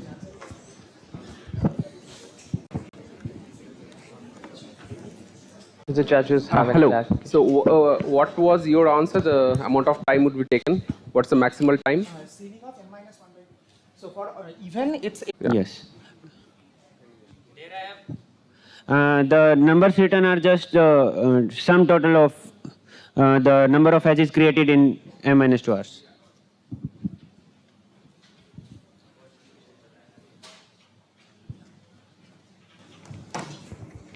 Yeah, so I'll be presenting the answer to this question now. So, given any two attendees in the party, one can define the friendship distance between them to be the length of the smallest chain of mutual friends between them. So, for example, if these two are people A and B, and if I have something like this. All of these intersection points are people. The smallest length of the chain of people that join A and B is 1, 2, 3, and 4. So it's 4. So the friendship distance between A and B here is 4. So that's the friendship distance. Likewise, you can define the friendship separation of the party to be the maximum friendship distance across all pairs of attendees. Now, suppose two people have a friendship distance of D. This means that there's a chain of mutual friends of length D connecting them. After an hour, every pair of people at distance 2 apart on this chain get introduced to each other and become friends. So, if there's any two people on this chain, because they share a mutual friend, these get connected, these get connected, these get connected. So what's happening is that after every hour, the length of the friendship distance, it halves. And so if you start out with D, you get the ceiling of D by 2. Because you could have an odd number of edges, and in that case, there'll be a solitary one just left unmatched with anything. And so the length of the chain shrinks by roughly half. It's the ceiling of D by 2, and because of that, the friendship separation of the entire party also has to at least go down by 2. Again, we are looking at the ceiling of this. So what's happening is that you start with a friendship separation of S, and at every instant you are taking the ceiling of S by 2. And this goes on until you hit 1, because when the friendship separation of the party is 1, what you have is that everyone becomes friends with everyone else, and that is the case where no more friendships will happen.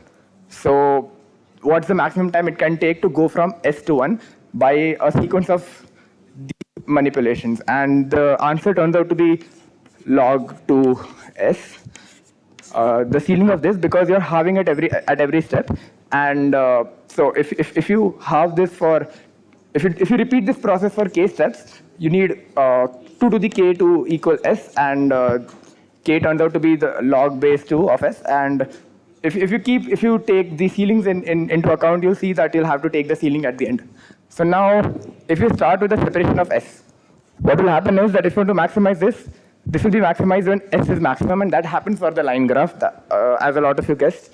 And in the line graph, what will happen is that if you have m friends, the initial separation is m minus 1. So the answer that we're looking for is the ceiling of log m minus 1 base 2. So yeah, which is what it says. All right.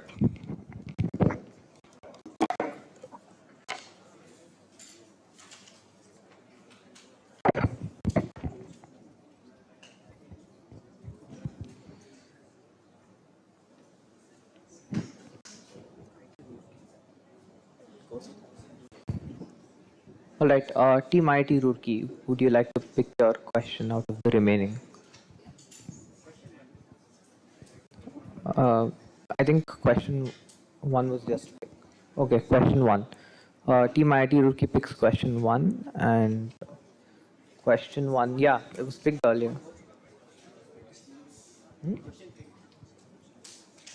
Yeah. All right, question 3. Okay, Team IIT Roorkee picks question 3. And so question 3 is Prasanna was asked to name this question.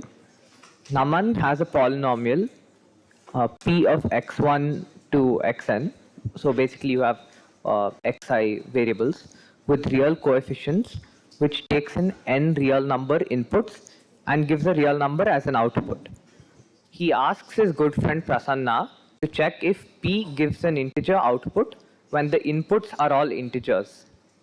Prasanna, being a serial procrastinator, doesn't start checking before it's too late and only manages to confirm that p gives integers as outputs when the inputs are all positive integers.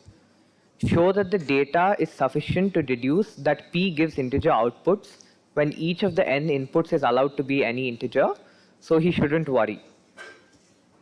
Your thinking time starts now.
Note that you have 6 minutes left.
You have about 3 minutes left.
Let us assume that this is the polynomial, just a random polynomial we take, and this is AI and the real coefficient which has been multiplied with this all variable multivariable polynomial, and it is given that we have to prove that for all integers it should be integer, and given condition is that when xi is a positive integer, then this polynomial gives us an integer.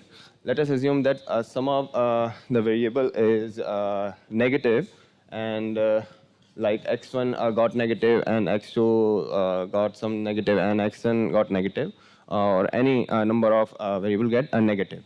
And we took out like -1 raised to power k, where k is where k depends which variable got negative. And since these all are integers and we are getting an integer overall, so this must be an integer for that case. And similarly, when x get a negative, this must also be integer. So overall, we are actually take summation of these integers. So overall, we will get negative integer. Thank you. Okay. Team ISC, if you have anything to Not add. a complete proof, but you can assume the polynomial, and for some time I assume that only x1 is variable and other integers are constant. So I can write p of the p as p of x1, and since it has a finite degree and I have infinite polynomials, I can solve the linear equations. And since all the coefficients on this right hand side are integers, and what equations I would write would be a naught plus for x equals 1, it would be a naught plus a1 or something, and these coefficients would be integers, a naught and 2a1 and 4a2 and so on. So one can deduce from these that these coefficients should be rational for this to succeed. So from these being rational, one can then try to prove that p of x1 being an integer for all positive integers implies that p of negative integers is also an integer. That would be equivalent to proving the problem statement, because that would imply that p of x, we can flip over the signs of negative positive integers to whichever one we want to be negative. Yes, that's the basic intuition I have right now.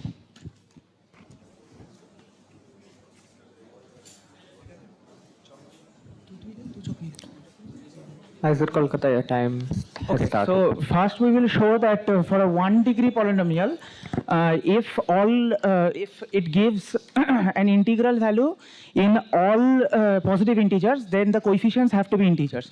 To prove that, let us have this polynomial, and as we can see in this polynomial, we can choose an x which does not divide the GCD of all the qi's. For this x, this polynomial will not be will not give an integer value if the QIs are all not equal to 1. So this proves this for one degree polynomial, that if a 1-degree polynomial gives integer values at all positive integers, then it has to have integer coefficients. Now to extend it for Okay, now let us extend it for n-degree polynomials. So we know that for n-degree polynomials, n-variate polynomials of degree r, we can just write as say a1 x1 plus a2 x2 and so on to the power r. So we can construct a basis of all the numbers that in line with what the IIC guy says, but the basis of all integers can be formed like this as 1 0 0 0 0 1 0 0, and the linear combinations of all those bases will give all the possible terms of the series. So as we know that for any possible one-variate polynomial, we should always have, for any univariate polynomial, it should always have integer coefficients.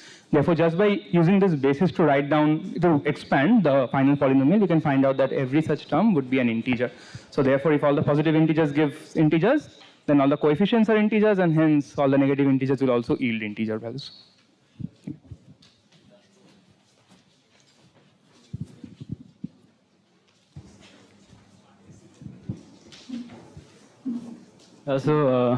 Using that same thing again. Yeah, your minute has started. Instead of, they've assumed rational coefficients, but it's true even for real coefficients that if a polynomial in one variable gives all integer outputs for positive integers, then we can continuously subtract, say, p of 2 minus p of 1. That would get rid of a0. Then like that we can continue and get rid of all the an minus 1 till a0, and we'll be left only with an, which would be some combinations of integers, so an has to be integer. So basically that theorem holds for any real coefficients. Then I can write the polynomial in n variables as x1 till xn as some an into polynomial of x2 till xn multiplied by x1 raised to n. Your time is up.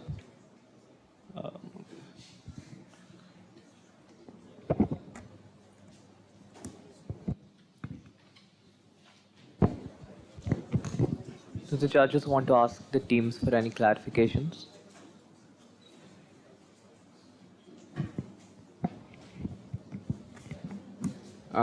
First question to IIC. So you started by solving those linear equations, and you claimed your coefficients have to be rational or integers. Rational. How do They need not be integer, because if you reduce those like the team 2 did, you might get a coefficient in front of an. It can be like 2an equals some integer. So an need not be integer, but an needs to be rational, because we can get it in the form of integer or integer. So no, what the question I'm asking is, so in your set of equations, you said that from the set of equations I get my coefficients to be rational. These coefficients are in terms of other variables too, x2, x3. But what I am claiming is that these coefficients for the polynomial of x1 are rational, and we can do something Yes, more. that is the proof I'm trying to understand. So you wrote those pair of equations, a set of, it's sort of like a system, right? Yes. Yeah, then you said that I can solve the system and get rationals. Yes. Yeah, so how do you know that you will get rationals? You write p of 1 and p of 2 and so on, and since this is a finite degree polynomial, it would have to terminate somewhere, and you just keep subtracting these pairs. So eventually eliminate a0 and eliminate a1, and first get this term and then repeat the process to get all these terms. But since all the coefficients involved are integers and these numbers also are integers, you cannot get an irrational number here. Yes. Okay. I think I had another one. So Aizer Kolkata. So I'm trying to understand your basis argument. So it's not really a linear equation. So how do you get from one variable to multiple variable using your basis argument? The idea is, once we have one variable proof, let's say we write the in variable polynomial in the form of a matrix. The first having all the terms of xi, x1. The second having all the terms of x2 and so on, like n x to the x1 to the n, x2 to the n minus x1 to the n minus 1, x1 to the n minus 2, and so on. So we write it like this. So you are not really freezing. You still have multiple variables, but you are just writing it using a basis so that each component is single variable. And then how does your argument works? Because you cannot really separate the equation, right? Because they are not linear. So how the same proof works, let's say for two variables. So if you have two basis vector. Sir, our idea was basically like given a n variable polynomial of say degree r. 2. Okay, so degree 2 or degree r, whatever. We can actually write a linear polynomial in n variables, and we take r different linear polynomials in n variable and multiply them. So that gives all the cross terms as well as the terms x1 to the power r, x2 to the power, and so on. So while we do this, we can. When you do this, then basically you are freezing other variables and treating it in one variable. Yes, yes, yes, absolutely. Okay. Yeah. Okay. So when we use zeros, like all the other cross terms become zero, and we are left with a polynomial of only one variable. If we multiply them, we can generalize all the terms.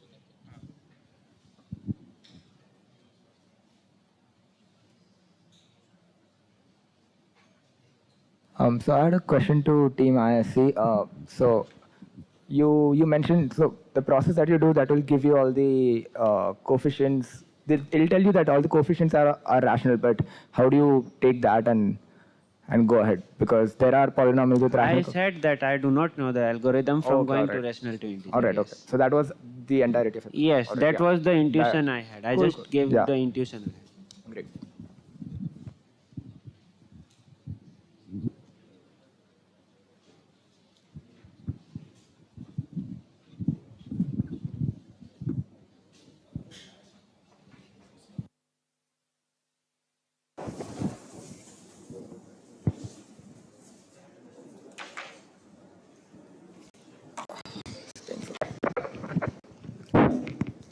So yeah, here's the solution. So we'll start with the n equals 1 case.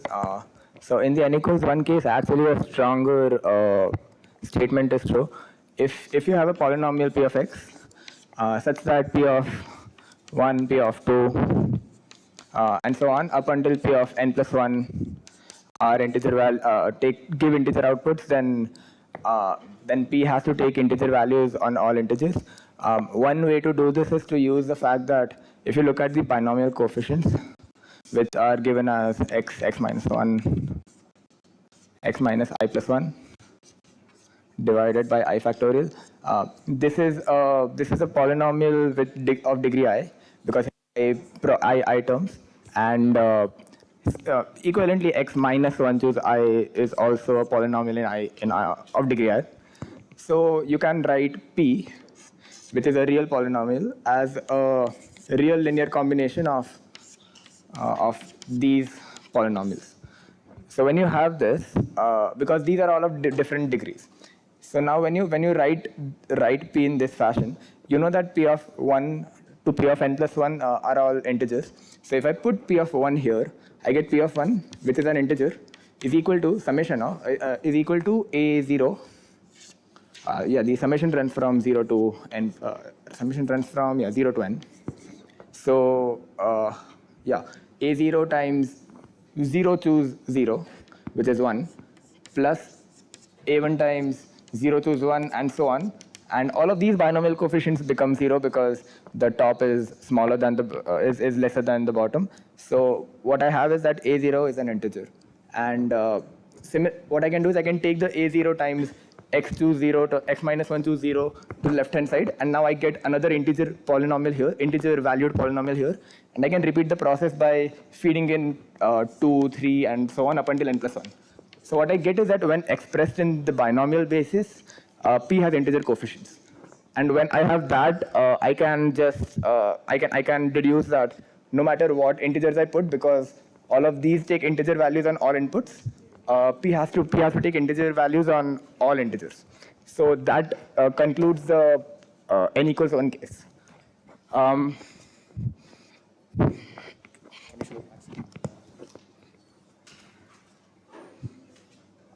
For the n greater than equal to 1 case, what you do is I'll draw the true case, but the argument actually holds for all n. So if you have your space, any point of integer any point of integer coordinate can be pushed into the positive orthant by means of some integer vector v. And if I call this vector L, what I have is that L plus v is in the positive orthant, which I'm calling L plus. And because this is an L plus, what I have is L plus nv is an L plus for all n. And what I can do is I can look at the polynomial g of x, which is given by p of L plus xv. So because L and v are fixed, this gives me a polynomial in one variables in terms of x. And once I have that, and I know that when I feed in positive integers n, L plus nv is in the positive orthant, which by hypothesis tells me that p of this quantity for x positive. I know that for x positive, this thing takes integer values. So by the n equals 1 case, because g is a polynomial in one variable, I have that g takes integer values on all inputs. So in particular, I can put x equals 0, which tells me that p of L is an integer. And that concludes the proof, because L was an arbitrarily chosen point in arbitrarily chosen n tuple of integers. So that's the proof. All right. All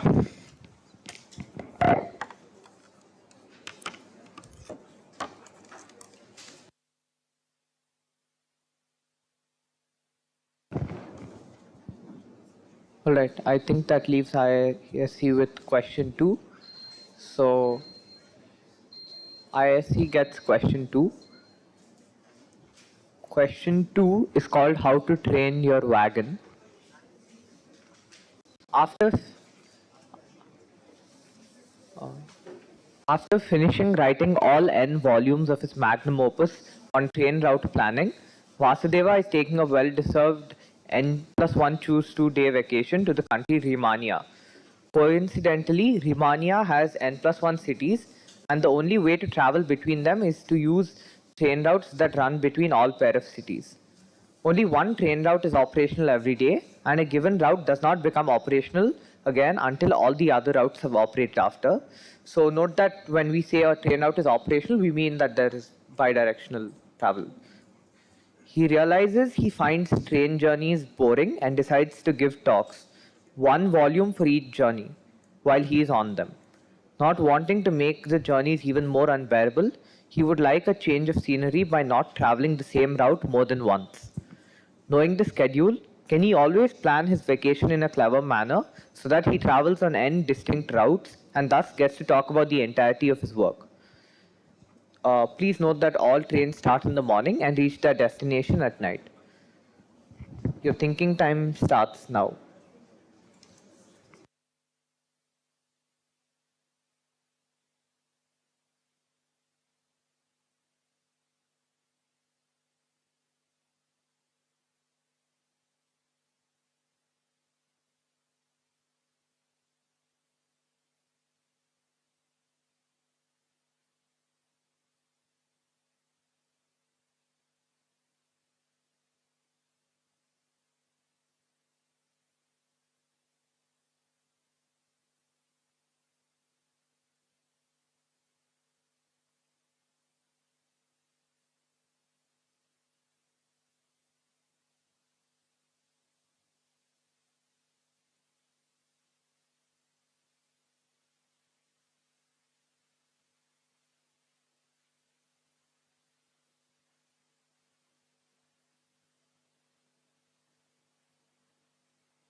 Just to clarify, if Vasudeva is at a certain city and on that day there's no train leaving the city, he has to stay there until he can leave on another train.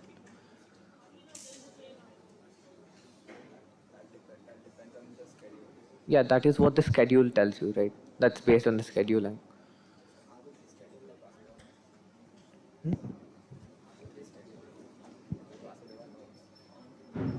So Vasudeva is aware of this schedule. The schedule is arbitrary. So Vasudeva knows of the schedule.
Could the audience be a bit quieter?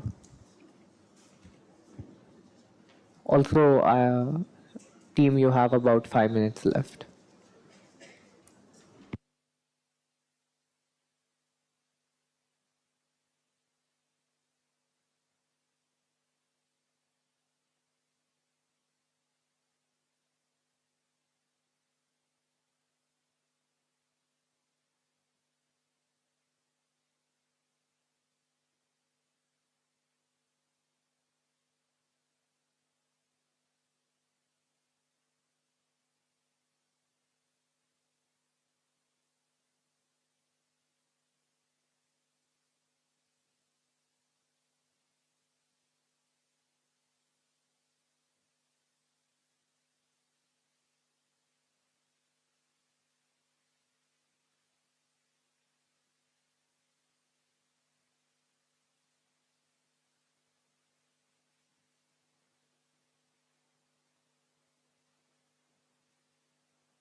Note that you have 3 minutes left.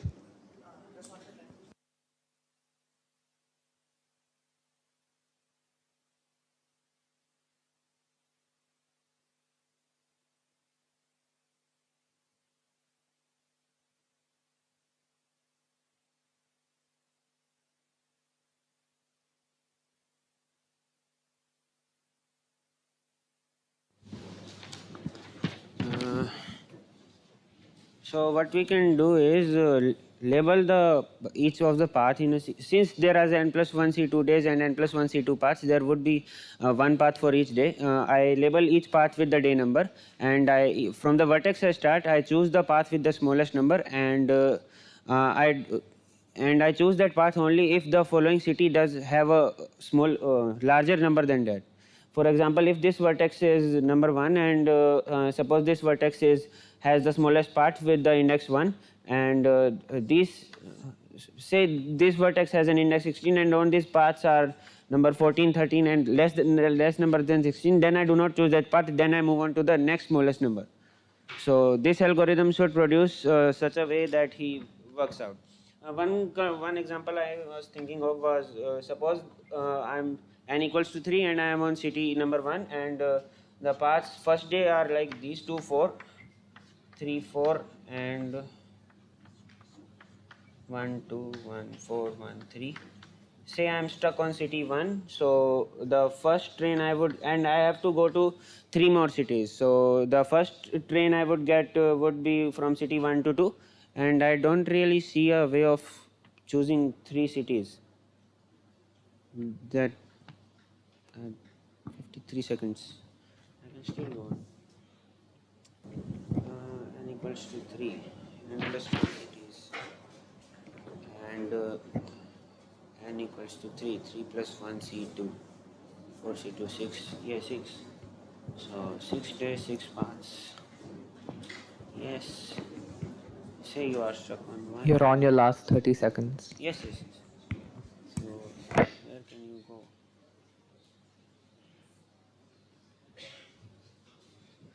That's all I can think of right now. Under this pressure, I don't know.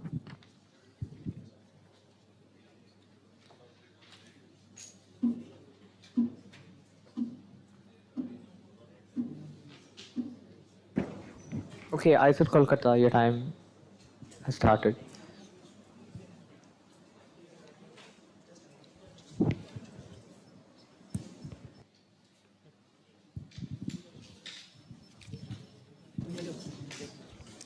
Start the timer, Kinjal. না আমি জানি না তো So our answer is that it is always possible. We don't have a complete answer, but we can see that for the n equal to 3 case, if it's similar to like if this road opens first, this road opens second, and this road opens third, then no matter what configuration, like the professor will always choose it in such a way that he gets to reach this place. So like he'll choose to live in this city, so that he'll choose to start from this city. He'll go here, and he'll go here. So our idea is if we have a graph of larger vertices, if we can break it up into smaller triangles and then use the same argument in all the triangles, it may work. We don't have a complete answer as we have just said. This is one of the ideas, and another idea we tried to construct for a non-directed graph was, suppose it's basically a complete graph of n vertices, whatever everything is.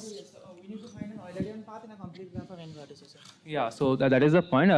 If we consider it to be a non-directed graph, then suppose these cities are level something and routes actually vary from city to city. You don't know which route is when, except for the professor here. So if he doesn't know about the schedules, then he can always get stuck. The reason why is because he has n plus 1 times n by 2 days. And in the worst case scenario, if he doesn't know anything, then he has to sit at every city for n square minus 1 over 2 days. And how do we get it? It's just n plus 1 C2 minus n plus 1. So those are all the routes that do not contain this city. So if he sits at every city for n square minus 1 by 2 days, at least n minus 1 cities, because the last journey will just finish his journey, plus the last journey, then this polynomial is always greater than n plus 1 C2. And that's why we can show that he gets stranded, so he cannot finish his talks within his journey. However, if he has, there can be an optimal strategy, there might be an optimal strategy in which he takes exactly these number of days. So if he takes exactly these number of days, then minus n journeys, so that gives what? N square minus 1 over 2. So that is his total wait time. That is, this is the number of days he stays at a particular place. And on an average of n plus 1 cities, so his waiting time at every city would be n minus 1 over 2. Now this is what we think is the most optimal solution for this. However, we do not have a proof as to how he would actually go about this. Also, we don't have a concrete answer for this one as well, but something we tried is using Erdo's type of probabilistic proof that to show that the probability of finding one such Eulerian path is greater than 1. Your time is up. IIT Madras, your time starts now if you want to present anything new.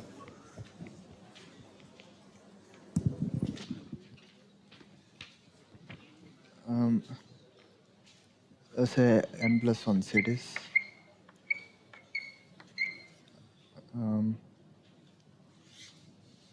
He knows the schedule, so from every city there is a train, right? So let us say the train starts at this city, so let's give the number 1. And the next day the train may start here, and the next day it may start here. So let us give numbering on which the train starts. Could you just speak a bit louder? So he take the he has to take the first. Okay, wait.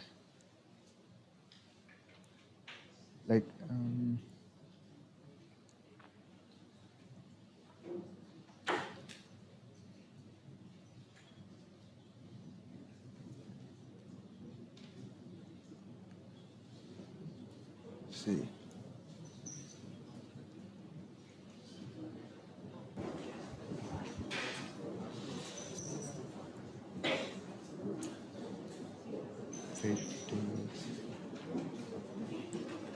You're on your last 30 seconds.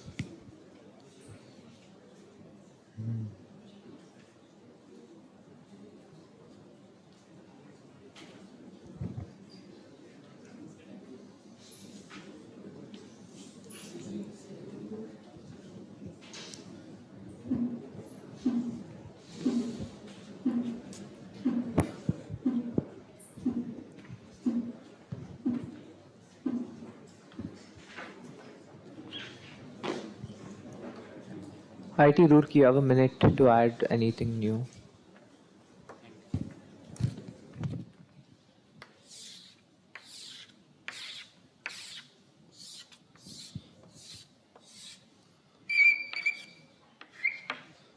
Let us assume that this is station A, and at some endpoint of this graph, this is station B. And in between them, there are n minus 1 stations, like these intersecting point. What's the situation? It's like I have to go from A to B by traveling every station in between them and by distinct paths. So if I like travel like this, I cannot use this path again. And if I go from this, similarly, I cannot actually repeat the path. So what I will do after reaching this point, I will shift this point to this point. Your time is up.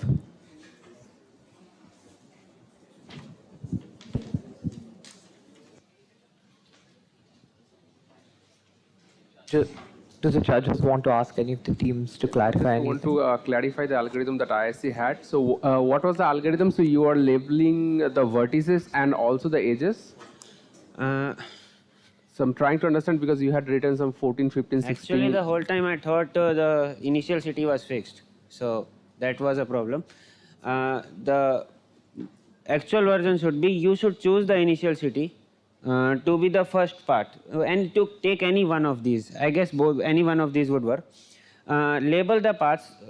Suppose this is the example path and these are the 4 cities. You can label them as A, B, C, D or something to differentiate from the path. So this is 1, 2, 3 and 4. I can take randomly from this, say I choose 3 as the initial city. So this is initial city. I label the first path having a weight of 1 and then I label the second path. The second day path has a weight of 2. Similarly, I label the other paths. So all paths would eventually be labeled. And what I was saying that take the path with the smallest number. And so this labeling is being done after you have traveled, or how? No, we know the schedule, so we can label. Okay, so based on the schedule, you are just labeling. Yes. And what's the algorithm for labeling? I mean, just 1, 2, just wait, or Yeah, this is day 1, this is day 2. So label this as 1, and label that as 2, and label this as 3. And then you first choose the smallest label, and then look at this vertex. Suppose this was 1. Then we would not choose this vertex because all the paths going out from this vertex have a label less than the one through which we are going. Yes. I am still doubtful if I can start at any city. Can I start at any city? If you can start at any city and this will have a solution. Yeah, I thought of this example and I thought there was something wrong in my understanding of the problem. So.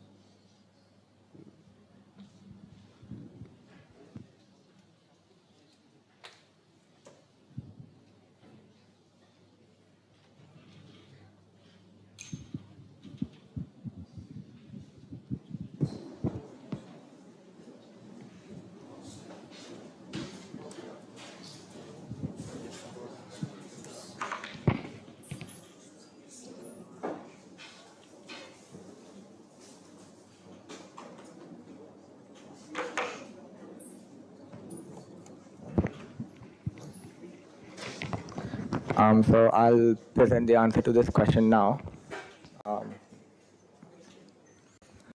So let's take the example of n equals 4. I mean, yeah, it has n plus 1 cities. Okay. So yeah, 5 cities, and yeah, as a lot of you guessed, this is a complete graph, and what we can do is let's mentally place 5 copies of Vasudeva in each city, 1 in each city. So what's happening is the algorithm that you guys described, what we'll do is we'll simultaneously run the algorithm for all 5 of these. So if I number this 1, 2, 3, 4, 5, 6, 7, 8, 9, 10.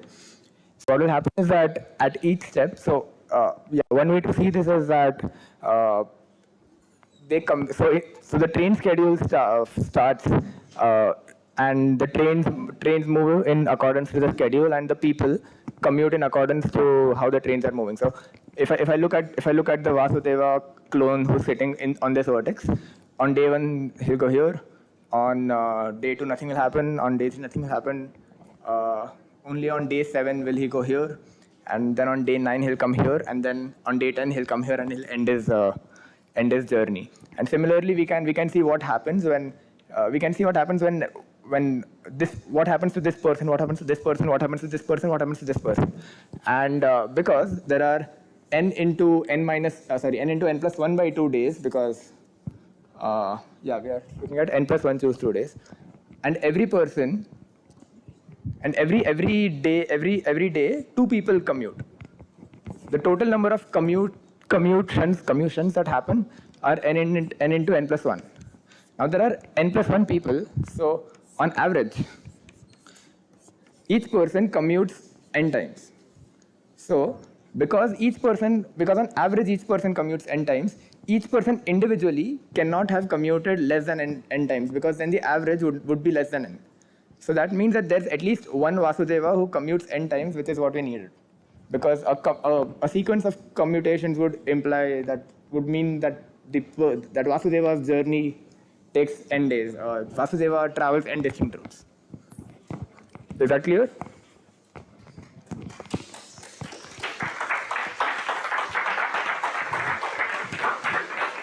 Right? Yeah.